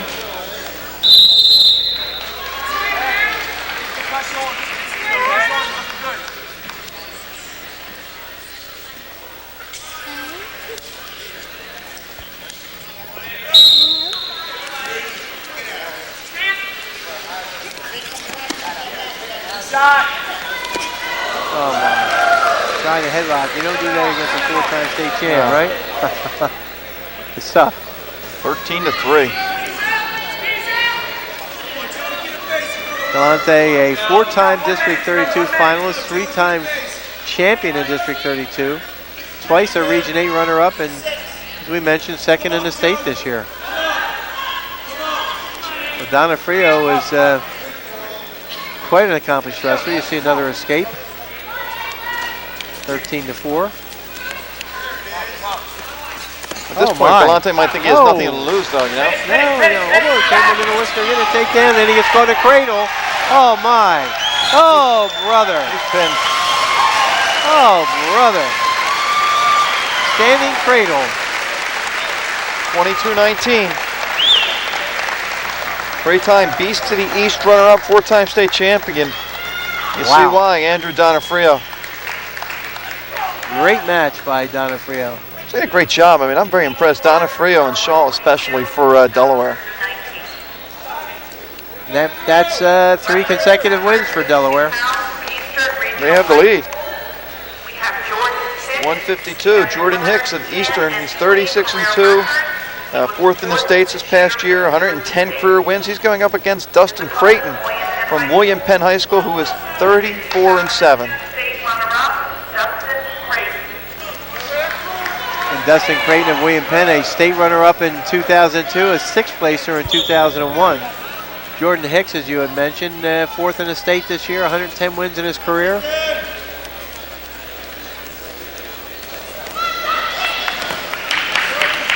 Nice step under by Hicks to get the takedown.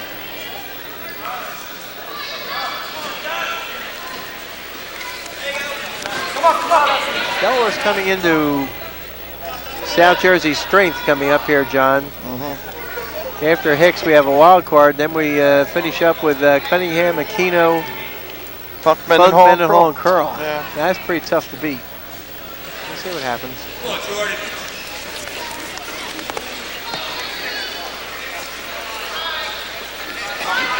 A lot of people were asking me about Ryan O'Hara, Voj, since he placed, sixth in the state, why he wasn't wrestling today. Right. He got dinged up a little bit during the course of the regionals and the states, and he certainly was the #1 choice here. And when he was physically unable to go, that's when Zane got called into the fray. He was a #2 guy at 125, and when Cossack agreed to wrestle and O'Hara couldn't, Zane said he could make that allowance weight, and he was rushed into service.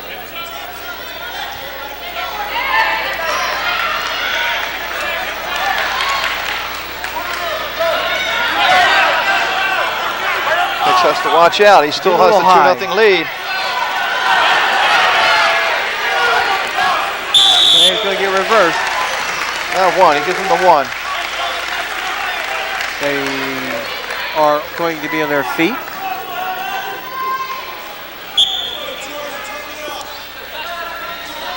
It's got a little sloppy that time, got a little high.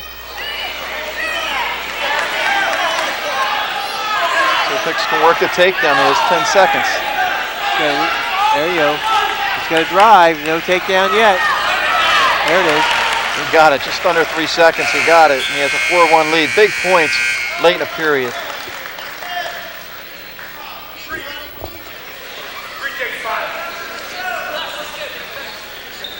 Delaware's choice takes the down position. Of course, Creighton was a state runner-up this past year, 6th in the state last year. And of course, the difference in the size of the two states, Delaware doesn't nearly have as many high schools with wrestling as New Jersey does. As you see the escape.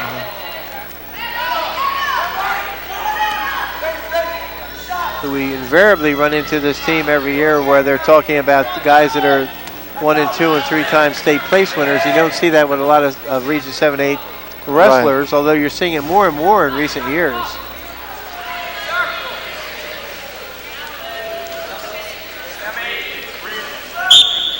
Stalemate, we go back to the center, 4-2 lead for Jordan Hicks. Another name from the past for you, in 1989, wrestler from Paul VI wrestled 119 in this meet and had a draw, and that was that Mike Ahern, who coaches at Sterling.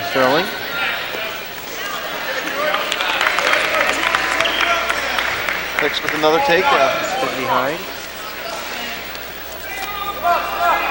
Another escape.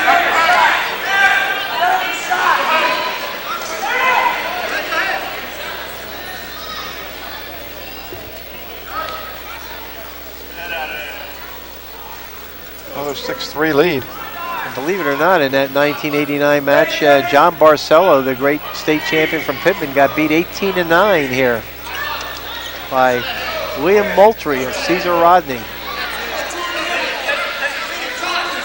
Eric Saunders was on that team and he got beat. He's the current coach, or the first coach in the history of Lindenwold. So you see another takedown. 20 seconds, I'm sure Hicks will just stay right where he is and try and hold Creighton down for the rest of the period.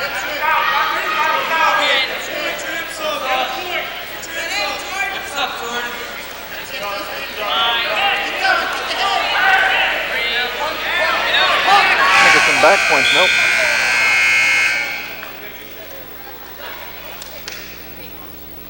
For South Jersey, had a real good underclassman at 152 this year, and that's that Ryan Goodman of Absegami as a sophomore, finishing second in the state after finishing, 6th, I think, as a freshman. Yeah. Yeah, when he was at Middle Township, he was 6th in the state. Everybody knew he was going to have a pretty good year this year, and he proved everybody correctly by coming in 2nd for Absegami in the state. Matter of fact, I think he avenged one of his losses in the semifinals against Masenko, I believe, who had beat him in a dual meet. I think he ended up winning that match, getting to the finals. 9-3 lead for Hicks. Goodman beat Masenko 4-3. But he ran into a buzzsaw in the finals, and that Ricky Frondorf, who's back again next year. Yeah, He's a junior. Another takedown. My.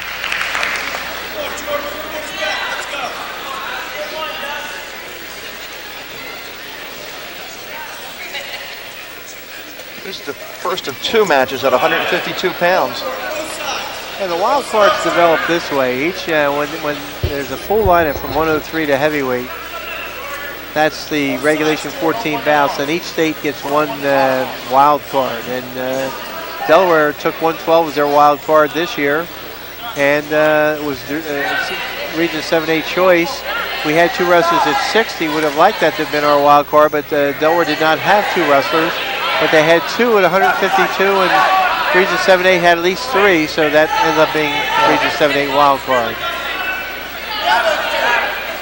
I see Hicks there has a hold of his own leg. He's got the leg around the body. He's got his own ankle, so he's not really in big danger there, as long as he can keep his hips out of trouble. And you see Creighton trying to kick over, and Hicks blocking it with his leg. See, there's the kick over. But Hicks is still in control.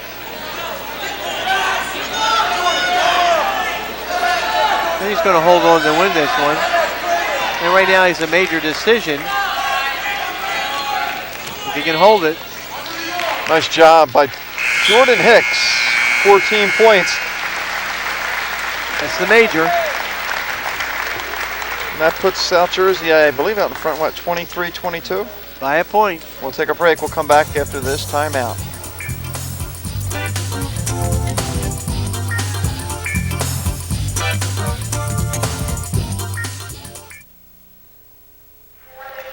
And welcome back to St. Mark's High School in Delaware. South Jersey leads 23-22. We are at 152 pounds, our 2nd match at 152. And it's Jordan Lowe from Sussex Central against Walter Hessert of Haddonfield. Jordan Lowe, 35-5. This is the one that was decided in the last second. Up until Sunday night, they didn't have this decided, and they had a wrestle off, and Jordan Lowe was the winner. Sussex Central, state runner-up this year, 5th in the state last year. Walt Hessert of Haddonfield, 30 wins and 4 losses this year, 84-32 in his career, a District 28 champion who was 3rd in Region 7.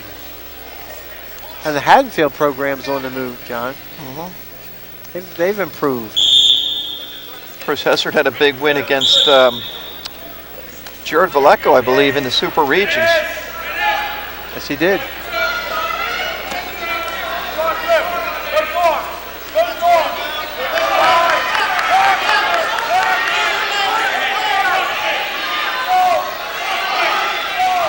Lowe has a little trouble. Gets the takedown. Big trouble.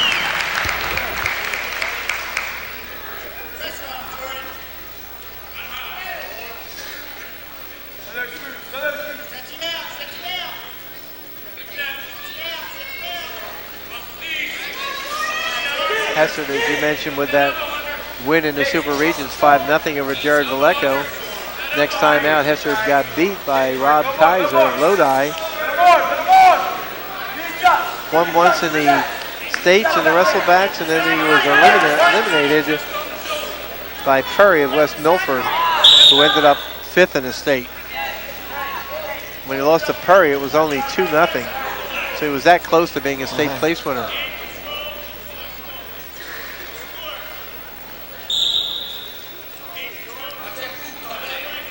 Trails here 2-0, first period. South Jersey out in front, 23-22. In a very close match, but as you said, Vogue, the strength for South Jersey is 160 to heavyweight. Well, I would certainly be surprised if Delaware hangs in there with that finishing fivesome, but you never know. What's that old saying, Coach? That's why we wrestle the matches. That's why you got to do it. You can't do it on paper. Of course, Voj, I think I have maybe just about an eighth of a tank of gas, and I noticed gas here is like $1.18 a gallon. That's why you got to load up over on the other side of the bridge. Oh, absolutely. Get in there to Tom's Mobile and say, fill it up.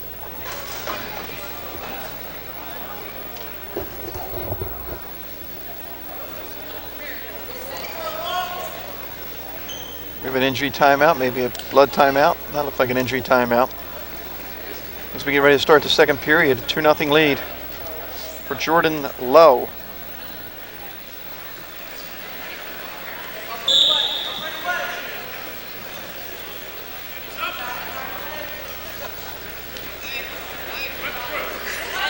That's just getting a little high. He's going to get himself in trouble unless he gets the other leg in there. He's trying. Well, now he's got the legs in. Now he has to try and get the power half in and try and crank his opponent.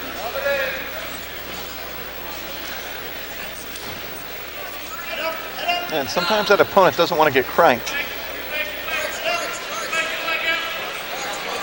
Then you got to be careful. If you can't keep the power half in, you're going to get called for a stalemate, which happened.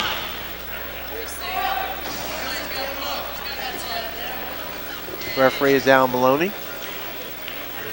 Do I have injury time or is it a blood time? Usually when it's a blood timeout, they'll point to their nose because that's the signal for a blood timeout. But Maloney didn't. Jason Bastianelli, the blonde coach of St. Mark's.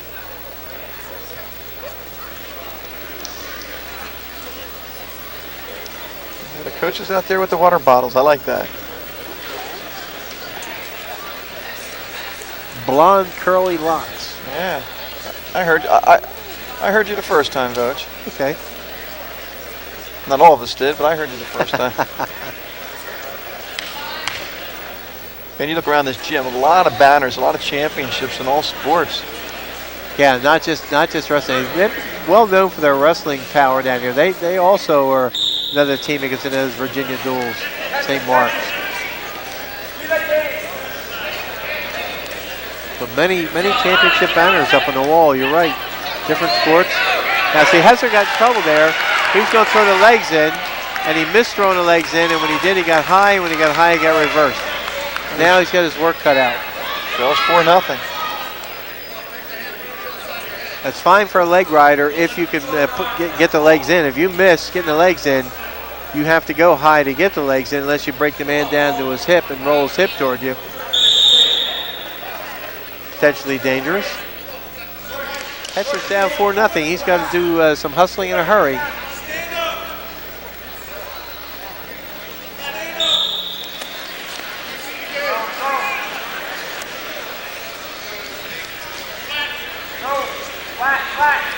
First, you talk about Haddonfield's program coming back, Coach. You look at the Colonial Conference, one of those teams that came back quietly this year was West Deptford, and a young team.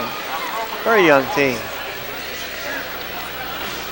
Kyle Mancuso will be back again next year for us. Schilling is back, right? We have DePolito, who we were very impressed with, the freshman there. Yeah. C.J. Marina had a nice district tournament, a runner-up in the districts.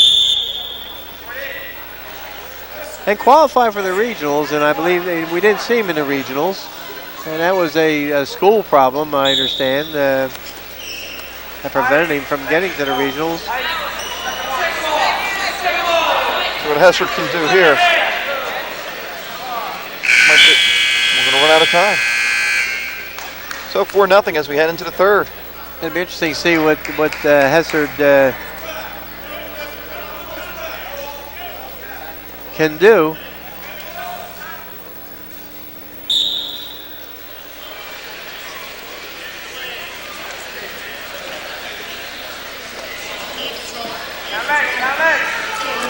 He has to watch out because he's put himself in a little bit of trouble there. Again. Big trouble. Yep. Oh, brother, there's the reversal. Reversal 6-0. Now he's got to prevent himself from getting put on his back and giving up an extra team point. Yeah, he tried a desperation move on top there. I don't know whether he's trying to get to Merkel or just trying to throw the legs in and crank him over, but He got too high and low. Wasn't going to have any of that. He's a leg man himself too. You can see he throw legs in each time, so he knows what to do if legs are going in because he uses them himself. Tell you what, though, I'm very impressed with Delaware. I mean, they've come a long way in the last couple of years, it looks like. Well, like I said to one of their organizers when we were talking about lining the team up, they're a formidable opponent every year. Sometimes the score is not indicative of that. But this is quite a battle. I notice the team scoring is not working on the main scoreboard. No, it's 23-22. They have it at the main score. They have it at the table. Oh yeah, I see it. 23-22. Geez, a big high school like this, they should have a better working scoreboard, eh? I don't know. Last year I went to one, and this PA didn't work. This year it's the scoreboard. I think it's that jinx of the classic. Yeah, or the jinx of that the Spartan nickname over there in the school colors, huh? As I said, I was at this match last year, and the PA system didn't work. Oh, Fallsboro. Okay, where was that at, Voge? It wasn't in Carney's Point. Worked great this year. Yeah, remember last year Dean Sizemore had to give the starting lineups by yelling it out? But they've rectified so what's that. What's that old saying? Those who live in glass houses don't throw stones. Well, that was rectified. I'm sure the clock will be working the scoreboard will be working next time we're here.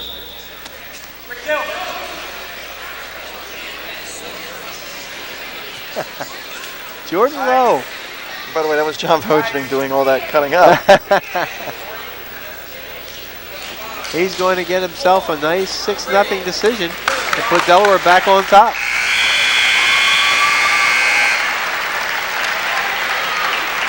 (25-23), Delaware now in front. We have a chance to see a two-time state champion here, Ryan Cunningham. 140 career wins, Voge. 140 career wins, which is right up near the top. We saw Stinson earlier with 142 and or 144. We'll see Tom Carroll later with a 141. And of course, we had a lineup switch here, right? So we're going to see Mark Bolden, correct?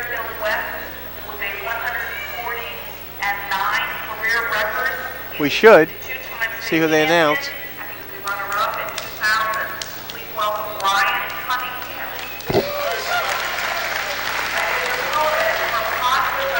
Yep. He was fourth in the state in 2002, and he was the state runner-up in 2001. Please welcome Mark Bolden. Bolden must have been out for a while because you see he's only 13-3. Yeah, I think he was injured earlier in the year, and that's why his record is down to 14-3. But fourth in the state this year, state runner-up last year, and of course, as we mentioned about Ryan Cunningham, 37-0 this year, 140 wins. 8 losses in his career, 4-time district champion, 3-time Region 7 champion, second in the state as a sophomore, first in the state the last 2 years, and the son of one of the coaches of the South Jersey Region 8 team. There's the takedown and 2-0 lead.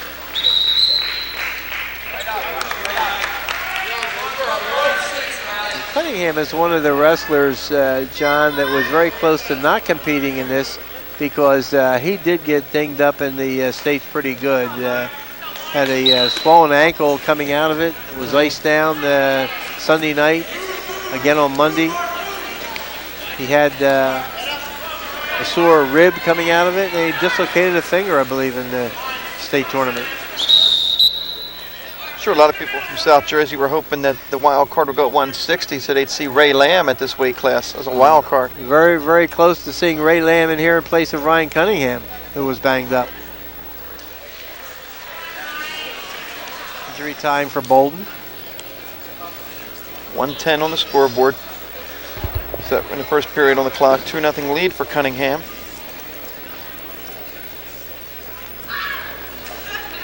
Voge, the end of another season. We look ahead to next season. And you talk about all the great underclassmen coming back, but still no chance of going back to 12, 13 weight classes, it looks like. No, boy, that'd be a welcome. Well, here's what I had heard, that, since the National Federation goes with 14, and if you go away from that, then they refuse to pay some of the insurance. Because I guess the National Federation must chip into to the insurance for wrestling or something. That's what I had heard. I don't know. You know, maybe we get Boyd Sands on a show in the future, and We're definitely going to have Boyd Sands. We're locking that up in a couple of weeks. We'll have members from all 3 major newspapers: Times, Courier, Inquirer. We're going to have Boyd Sands. We're going to have an athletic director, a head coach, and just talk about issues in athletics. there are a lot of them out there today. And of course, I imagine a lot of people would like to hear the reasoning behind not having the state wrestling championships televised this year.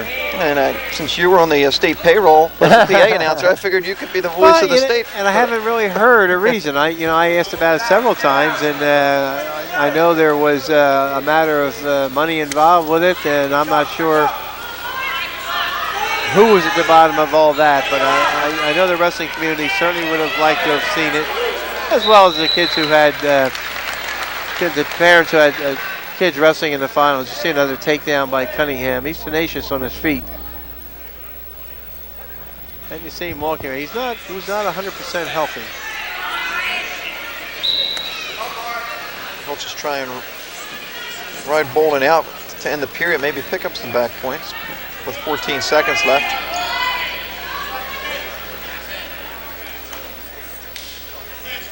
Headed for Rider University next year. Cunningham is. Everything I heard, that he was just unbelievable in the region tournament in Region 7. Yeah, all the scores indicated that. I mean, he breezed through Region 7. Get one, Mark. Get one, Mark.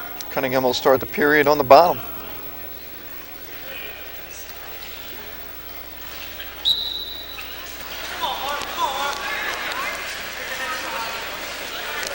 He pinned Matt Krasnowski of Cherokee in the finals in 4 minutes and 38 seconds early in the 3rd period.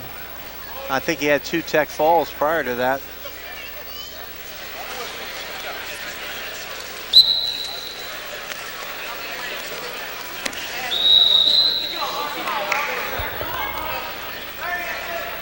He's getting a workout here. Yeah, I still say it's awfully tough to come back 2 days after. That's the biggest tie for a high school wrestler in New Jersey, is to win that state title. And to do it twice. And I know there's pride at stake in these meets, but there is a weight allowance, so you are a little bit above your normal wrestling weight, and that means a lot to some wrestlers. They get a little sluggish, I think, in my opinion.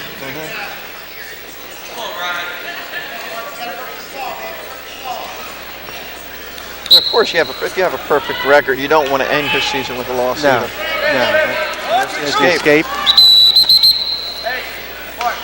Isn't there a match in Pittsburgh usually with all these state champions, a true all-star classic? There are several competitions coming up. I know there's one coming up next Saturday over in Bethlehem, Pennsylvania, I think, with New York, New Jersey, Pennsylvania, and Ohio having teams in it.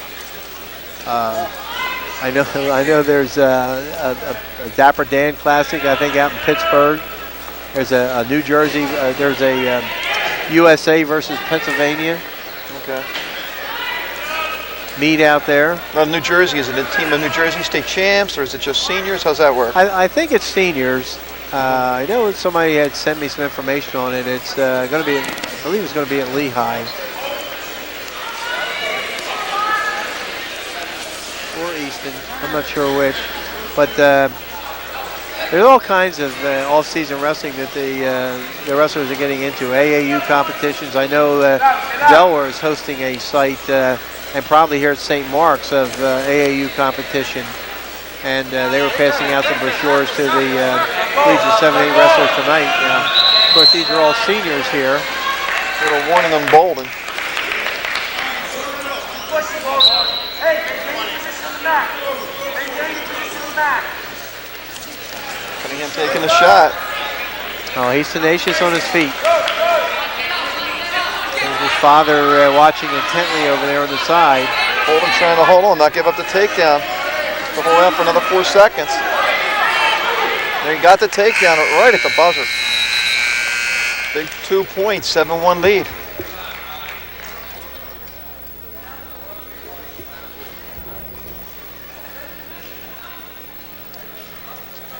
Looks like Cunningham's going to let him go to start the period. Confident he can get the takedown. It's now 7-2. That's a nice look at that. Just spin around. No, so smooth, really. I mean, well, that time Bolden took the shot. I guess Cunningham knew he had to take the shot. He had already hit for a stall call. that's why he cut him, because he knows that the other wrestler being down by that much, if he wants to get back in the match, he's got to take the shot. And of course, when you know it's coming, it's a little bit easier to defend it. Sure. And he just shucked the head down, spun behind. He's got 9-2 lead, so he just has a regular decision at this point. So he either has to try and work for some back points, or he's going to have to cut him loose and take him down. Well, you can see he's glancing up at the clock over our shoulder, seeing how much time he had, and the coaching staff telling him, let him go.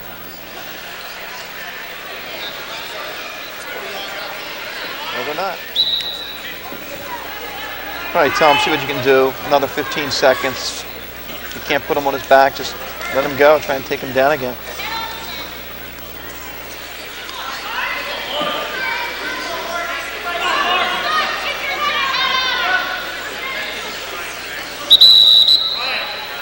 Down to 58 seconds.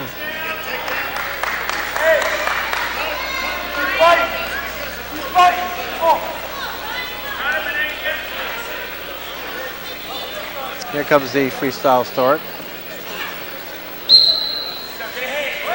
And I think that's what the coaches probably told him. Look, there's a minute 17. Yeah. See what you can do the next, 15 seconds or so. Gets under a minute. Just let him go and take him down. Because if you take him down now, it's still an 8-point lead. Yep. Tried a quick arm drag. That didn't work. He went for the double. Still getting running out of space there. Got 40 seconds.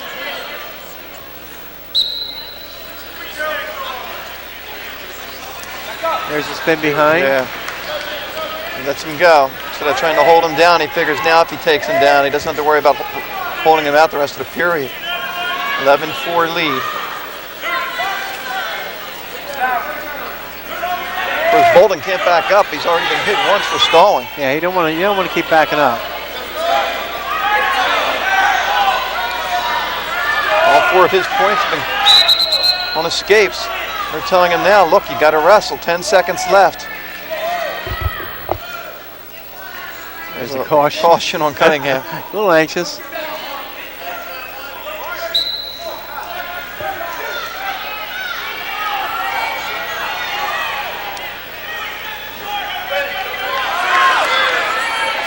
And we're going to end 11-4. And that's the way it does end. But it's a win. We'll take a break. We'll have more wrestling from St. Mark's High School in Delaware after this timeout.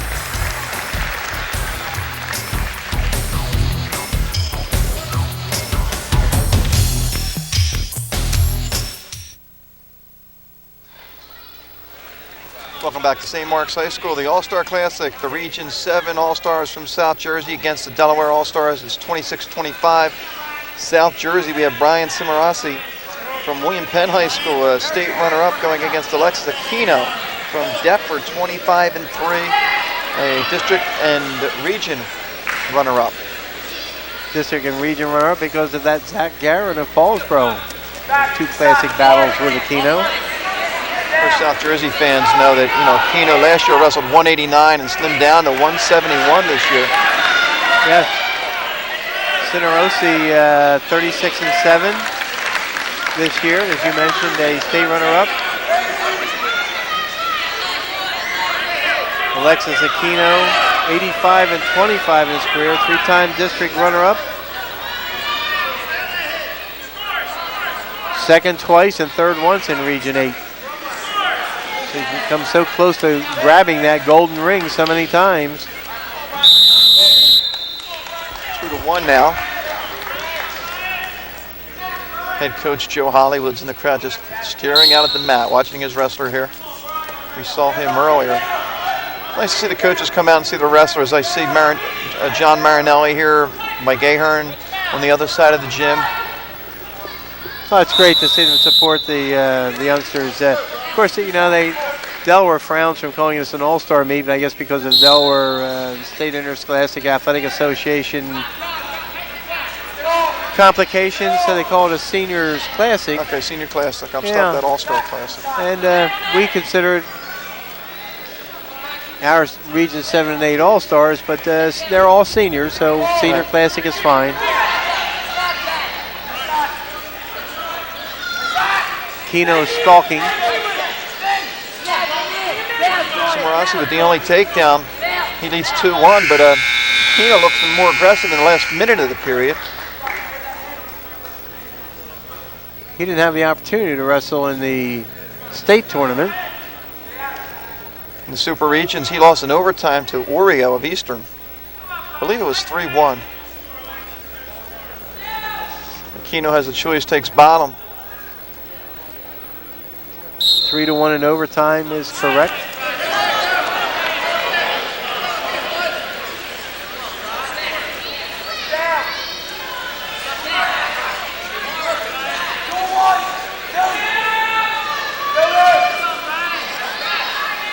Come to his feet out of that position, or he could be in a little bit of trouble.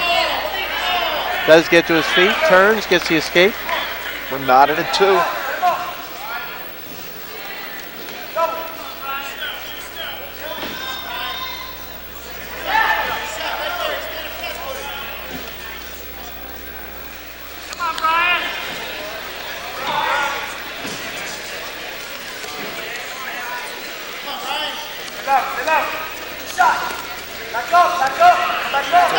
Keno, we end with that triple threat from Paulsboro that we've seen so much in the last 4 years.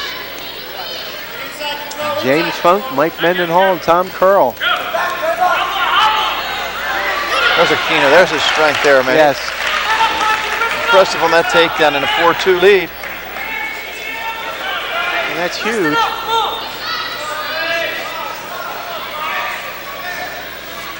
All the years we've seen wrestling, very few times have we seen the closing lineups that we've seen come out of Paulsboro in the last 3 or 4 years.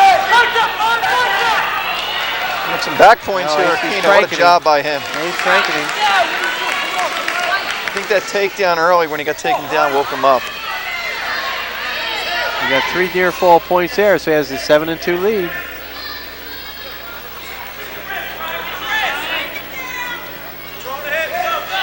Uh-oh. Gotta watch he doesn't get reversed. He'll try and hold on for the next 8 seconds. A nice job by Aquino. Gives up to 1. Gives up to 1, but gets 2. Now he leads 9-3.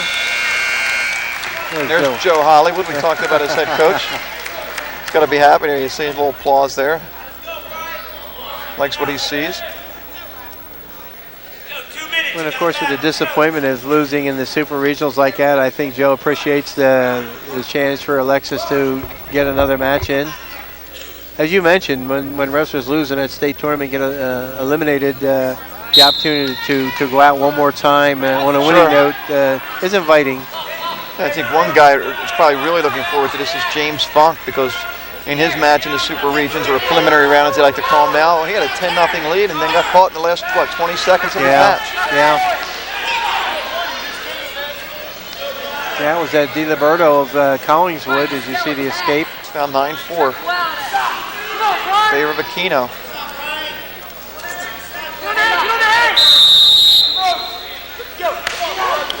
You don't see that too often, Voj. A guy go down in weight, especially 189 to 171. Yeah, that's a pretty big dip. Remember Jay Dever doing that one year for Morristown High School. He was an 89 pounder one year, and the next year he was a 171 pounder. Keno's awful quick for a big man. Yes, he is. There he goes again. I always thought he almost had him. Now he's got to watch.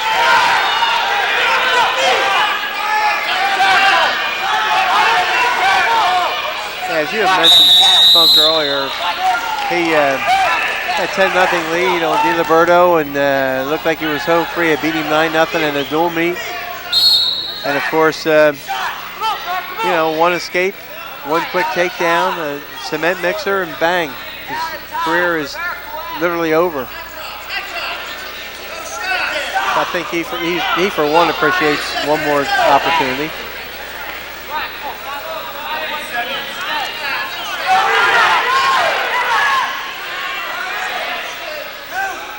There's the takedown.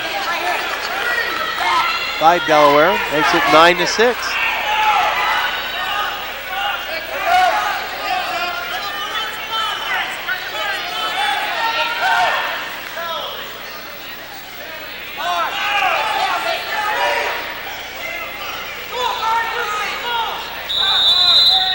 There's the stalemate. 10 seconds left. Aquino should win this. He's up 9-6.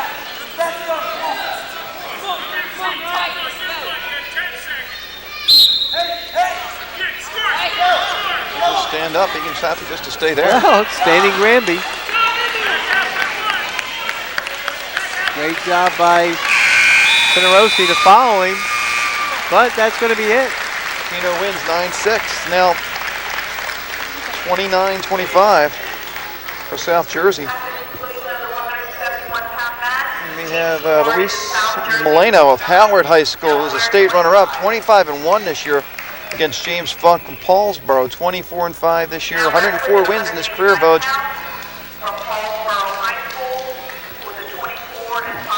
And the interesting thing about James Funk right here, his socks and his shoes were the same socks and shoes worn by Jimmy Rollins for Gloucester County College in his national championship match. How about that? Very good friends, Jimmy Rollins and James Funk.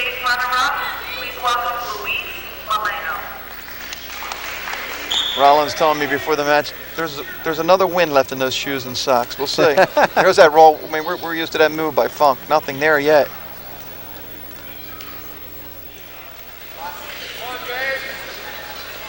Well, of course, as you mentioned, James Funk having 104 wins in his career, 104-17, a three-time district champion, twice second and third, once in Region 8, sixth in the state as a junior when he suffered that ankle injury that made him injury default out the last two matches his junior year. Interestingly, 4 100-win wrestlers in Paulsboro's lineup this year. That Ryan O'Hara went over 100 wins, James Funk over 100, Mike Mendenhall over 100, and Tom Curl, of course, was over 100 as a junior. Right, this match is going to be shown in Delaware as we see the takedown for Funk. This match will be shown in Delaware, and the people in Delaware might not think that's a big thing because I'm looking at some of the guys here with 47 matches in a season, but in New Jersey, what do you get, about 38 tops? 38 is about maximum in New Jersey. So, I mean, if you're going to go over 100 wins, you have to have a pretty productive freshman year. Right, and more, a lot of these guys are in these major tournaments, and they're, you don't see many undefeated wrestlers, and if you do, it kind of tells you how good they are. Absolutely.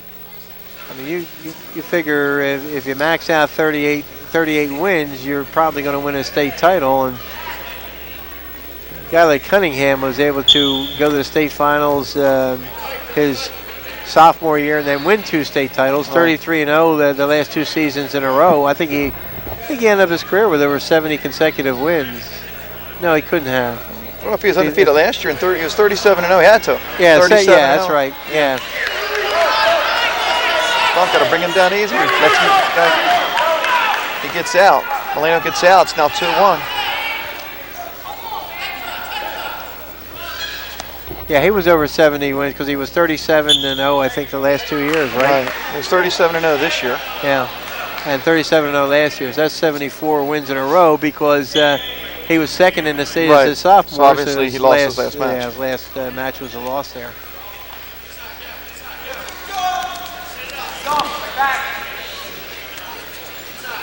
Well, they even have the Funk scouted well in this match because I just heard somebody yell, "Watch the dump." It's one of James's favorite moves. There'll be no more scoring in this period. As he looks at the clock, we end the first period. James Funk with a 2-1 lead. South Jersey leads 29-25.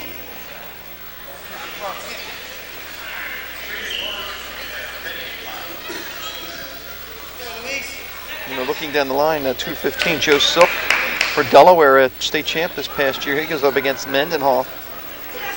And A.J. Robillard finished third in the state. He has to go up against Tom Curl. Last time I looked, Curl was ranked second in the country as a heavyweight. Very highly touted. In fact, is coming in here tonight, one of the publicity releases that Delaware had given out was the fact that there were 6 All-Americans on display tonight, 4 from New Jersey and 2 from Delaware.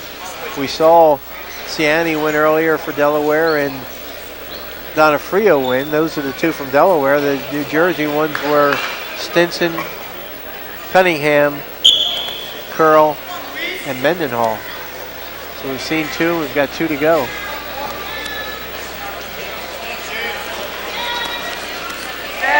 Down.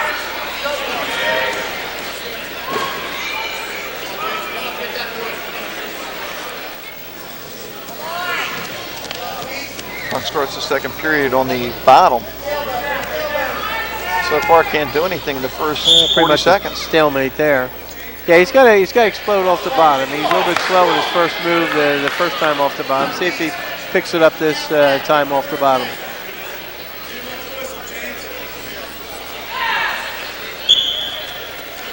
A little bit faster move that time. 3-1 lead.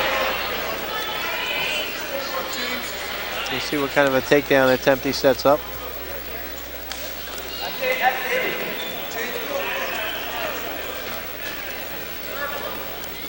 Wants to circle in because the man's attacking. There comes that dump. Yeah. Oh my. Nothing.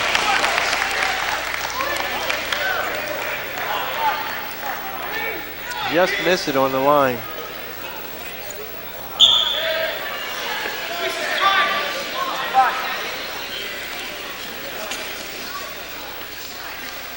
First, James going to move on to kick for what? Lackawanna Junior College? Lackawanna Junior College. Of course, the most famous name to come out of there in most recent years is that Bryant McKinney of Woodbury. Went to Miami, and it's going to be what? Well, everything I'm reading in the top 6 picks in the NFL draft. Well, he'd be very shocked if he's not. He's had a great career at Lackawanna and at Miami as an offensive tackle. Never allowed a sack in his career. And James Funk going as a kicker. And he has a strong foot, too. Unbelievable. I mean, I've seen, you know, he's just kicking the ball out of the end zone time after time this year. Of course, with the scoring machine that Paulsboro had, not a whole lot of great opportunities to attempt field goals. Gonna try for some late points. Molina with a nice job fighting it off. Yep. So we end the second period, Funk out in front, 3-1. We go to the third.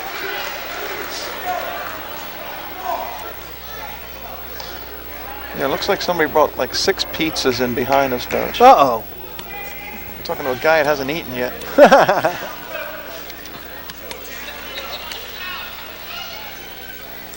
Here we go, 2 minutes to wrestle.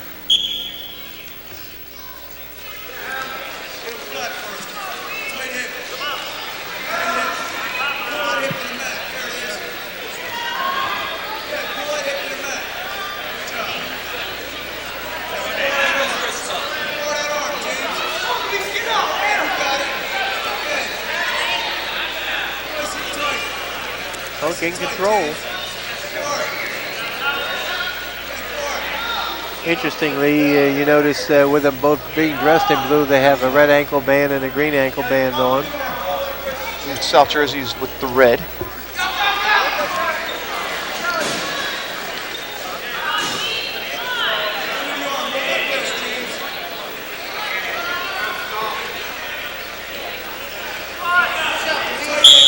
Molina's got to pick up some points quick here. Well, you get a double stall call.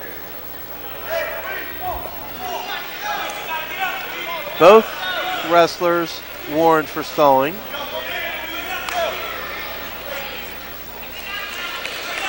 .107 left.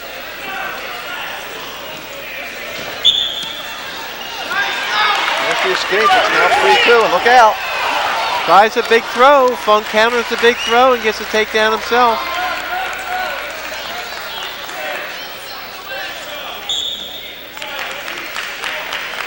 And it's 5-2 with 54 seconds to go. Hard to pull those big moves against guys Well, who have wrestled so long. You've got to hustle back in, because if you don't, he's going to get hit with a stall call for not coming in quickly enough.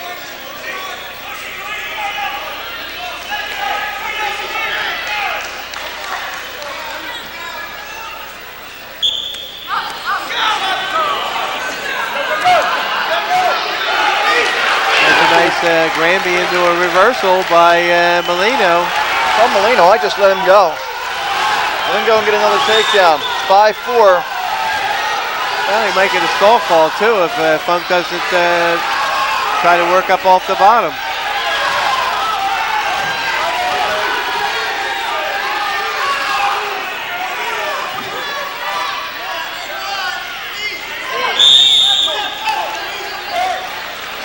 Molino's still up now. Funk's got to get hustled back into the middle, and he's got to explode off the bottom. 21 seconds. Gave him the escape is what it He was. did give him the escape. 6-4. And Funk can afford a stall point here, Bogues, because he still have the lead, but he's got to watch out. Look out. Nothing. Nothing. Close. 4 seconds. If you're Funk here. Oh, wait a minute now. He gave 2 now points. He gave 2 points for a takedown, 1 point for an escape. So Delaware did get the takedown. But I tell you, Molino doesn't know the score because he's not taking a shot and the match is over. That's it. I don't think he knew what the score was. That's it. It was 6-6. And then South Jersey escape. 7-6 final. Wow. It's now 32-25. South Jersey. And he came ever so close to getting back points on that too. Let's take a break. We'll come back for the final 2 weight classes after this timeout.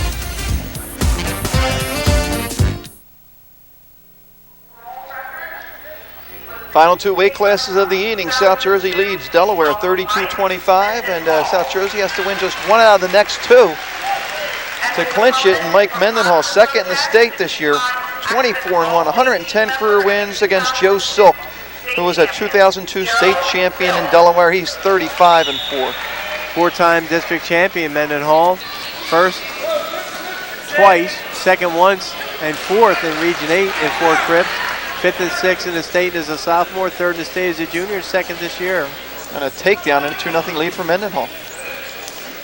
Here we go. There's that Turk on the leg. That's one of his favorite moves. It's what he tried with Adam Cooney and just couldn't crank him over.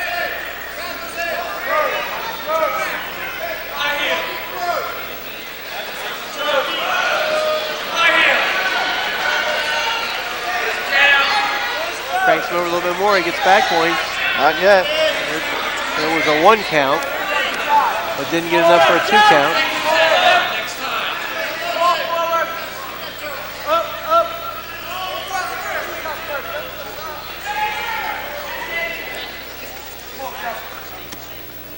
As you mentioned, Joe Silk, a 2-time academic All-State place winner, and himself a state champion this year during a 35-4 campaign. Of course, Mendenhall missed part of the wrestling season due to an injury he had during football season. He had arthroscopic surgery on the meniscus in the knee, and that made him miss the last 3 games of the regular season. Made a cameo appearance in the championship game. You see the escape. Of course, first-team All-State in football, last 2 years, right? Yes. There's another takedown and a 4-1 lead. He's a great defensive player for Paulsboro. His junior year was quite a tight end pass receiver. There was several games in a row where he had 3-4 catches. Going to Temple University on a full ride football scholarship, joining former Red Raider Troy Bennett with the Temple Owls. Of course, some of the colleges were after him just to wrestle. Yeah, and I think it might have been, was it North Carolina State, Buffalo? Buffalo was interested in having him. He wanted to play football. Buffalo was interested in having him both ways. Then old Mike Mendenhall in the first period, he leads 4-1. Of course, you see him with the bandage on his nose. I mean, he took a beating in that state tournament as well.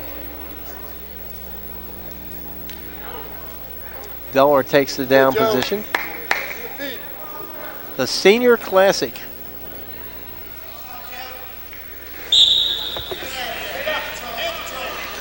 You know, with Tom Curl in the on-deck circle, what was a close match could end up to be, you know, 15, 16-point match before it's all over. Yeah, because it's 32-25 now, 7 points, and if Mendenhall just gets a decision, it becomes 10, and if Curl gets a pin, it becomes 16. You're right. And I think the people from Delaware are going to be in for a treat just to see Tom Curl. I've never seen a heavyweight that quick. If he unleashes some of his quickness out there, it's fun to watch for a big man.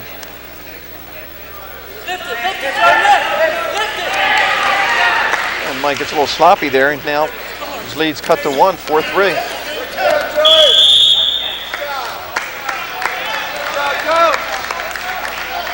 Was trying to tilt, which I'm not a fan of to begin with, the tilt. And you lift the guy's hips, and if you don't control them and the hips kick over, that's what can happen, a reversal. And it was very tough to hold down, though. These were his points against Adam Cooney, and that state finally got a couple of escapes.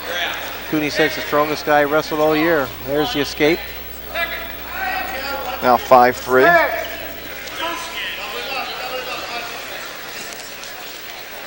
Mendenhall has 2 takedowns already, and he's getting his 3rd right there. He made that look so easy, Voj. Well, and he just missed getting a half. He got that double leg in there, knocked the man off his base, and the half was there momentarily, and he shot and missed it. It's had some of those football skills coming out. He was a great tackler on the football field, cuts his man loose. Confident on his feet, now 7-4.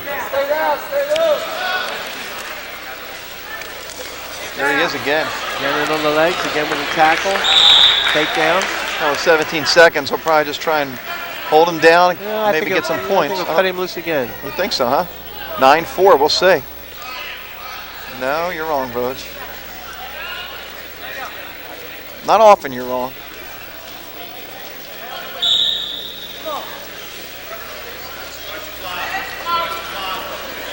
If I was the coaching bench, I would have cut him loose.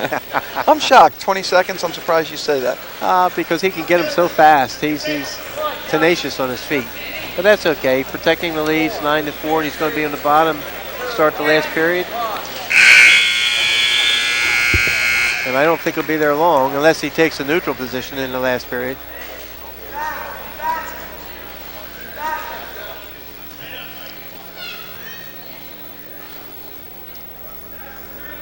It's kind of neat. He's programmed to look over at the bench when it's his choice. And I know Paul Marino would have been signaling right away. And you got foreign coaches here, so to speak, guys that are volunteer coaches, and they're pretty much going to let him do what he wants to do. I figure he's second in the state. He knows better. He gets out. It's 10-4, and he's working for another takedown, and he got it. 12-4. So it's now an 8-point lead. Differential. Can have a little fun now. Works and moves. See if he tries to go for that Turk on the legs again.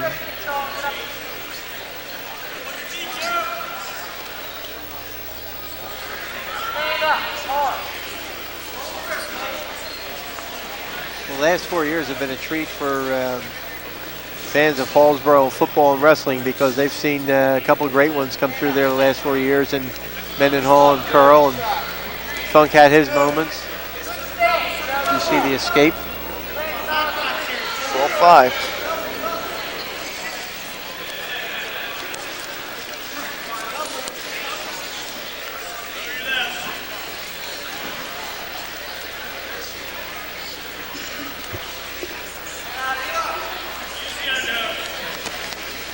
Just the major doesn't affect the match. Now if South Jersey wins, Mendenhall wins, and you know they clinch the match. There's a spin behind. There's your major at this point, 14-5. Now if he just rides him out, he's got a 4-point decision. No need to take any unnecessary chances at this point. You sure, Voj? There's still time. Let him go? Nope. Okay. Hold him down.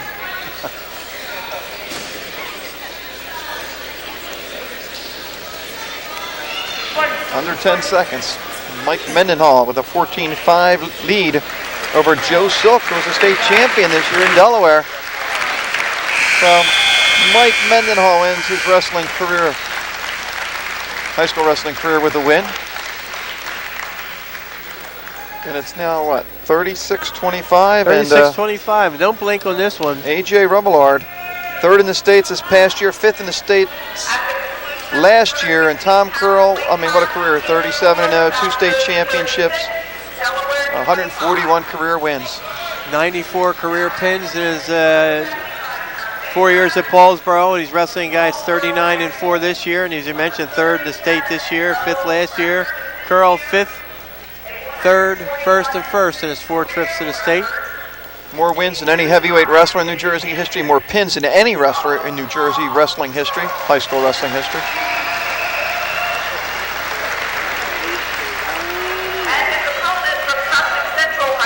18 major championships in his 4-year career. And quite an academic scholar, too. Going to Ryder on a full scholarship. Buffalo. I'm sorry, Buffalo. Okay, so look at that. We talked about how quick he was. That quick. Very quick.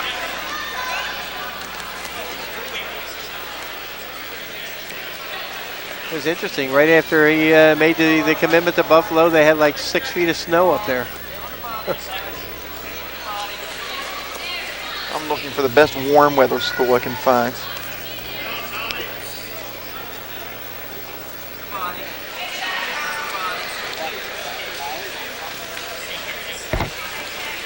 You're going to get graduate credits? Yeah, maybe. Not a bad idea. Uh-oh.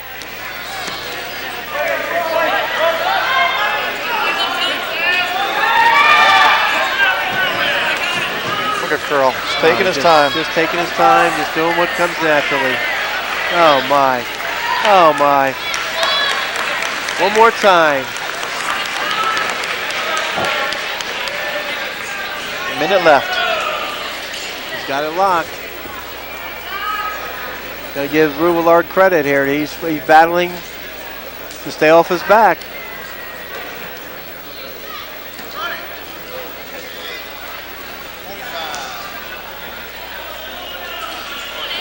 There it comes. Oh, boy.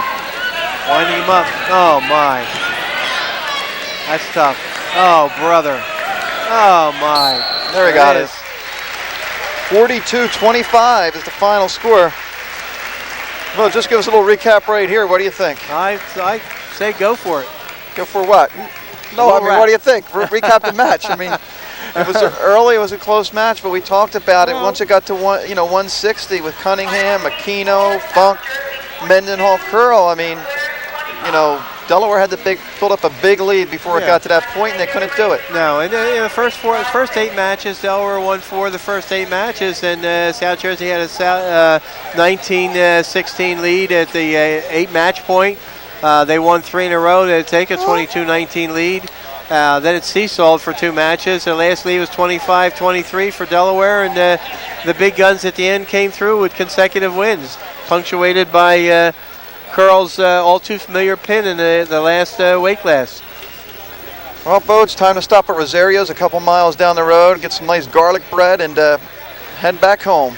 For John Vogeding, I'm John Mondelli. It's been a great wrestling season. We'll see you next season on Comcast.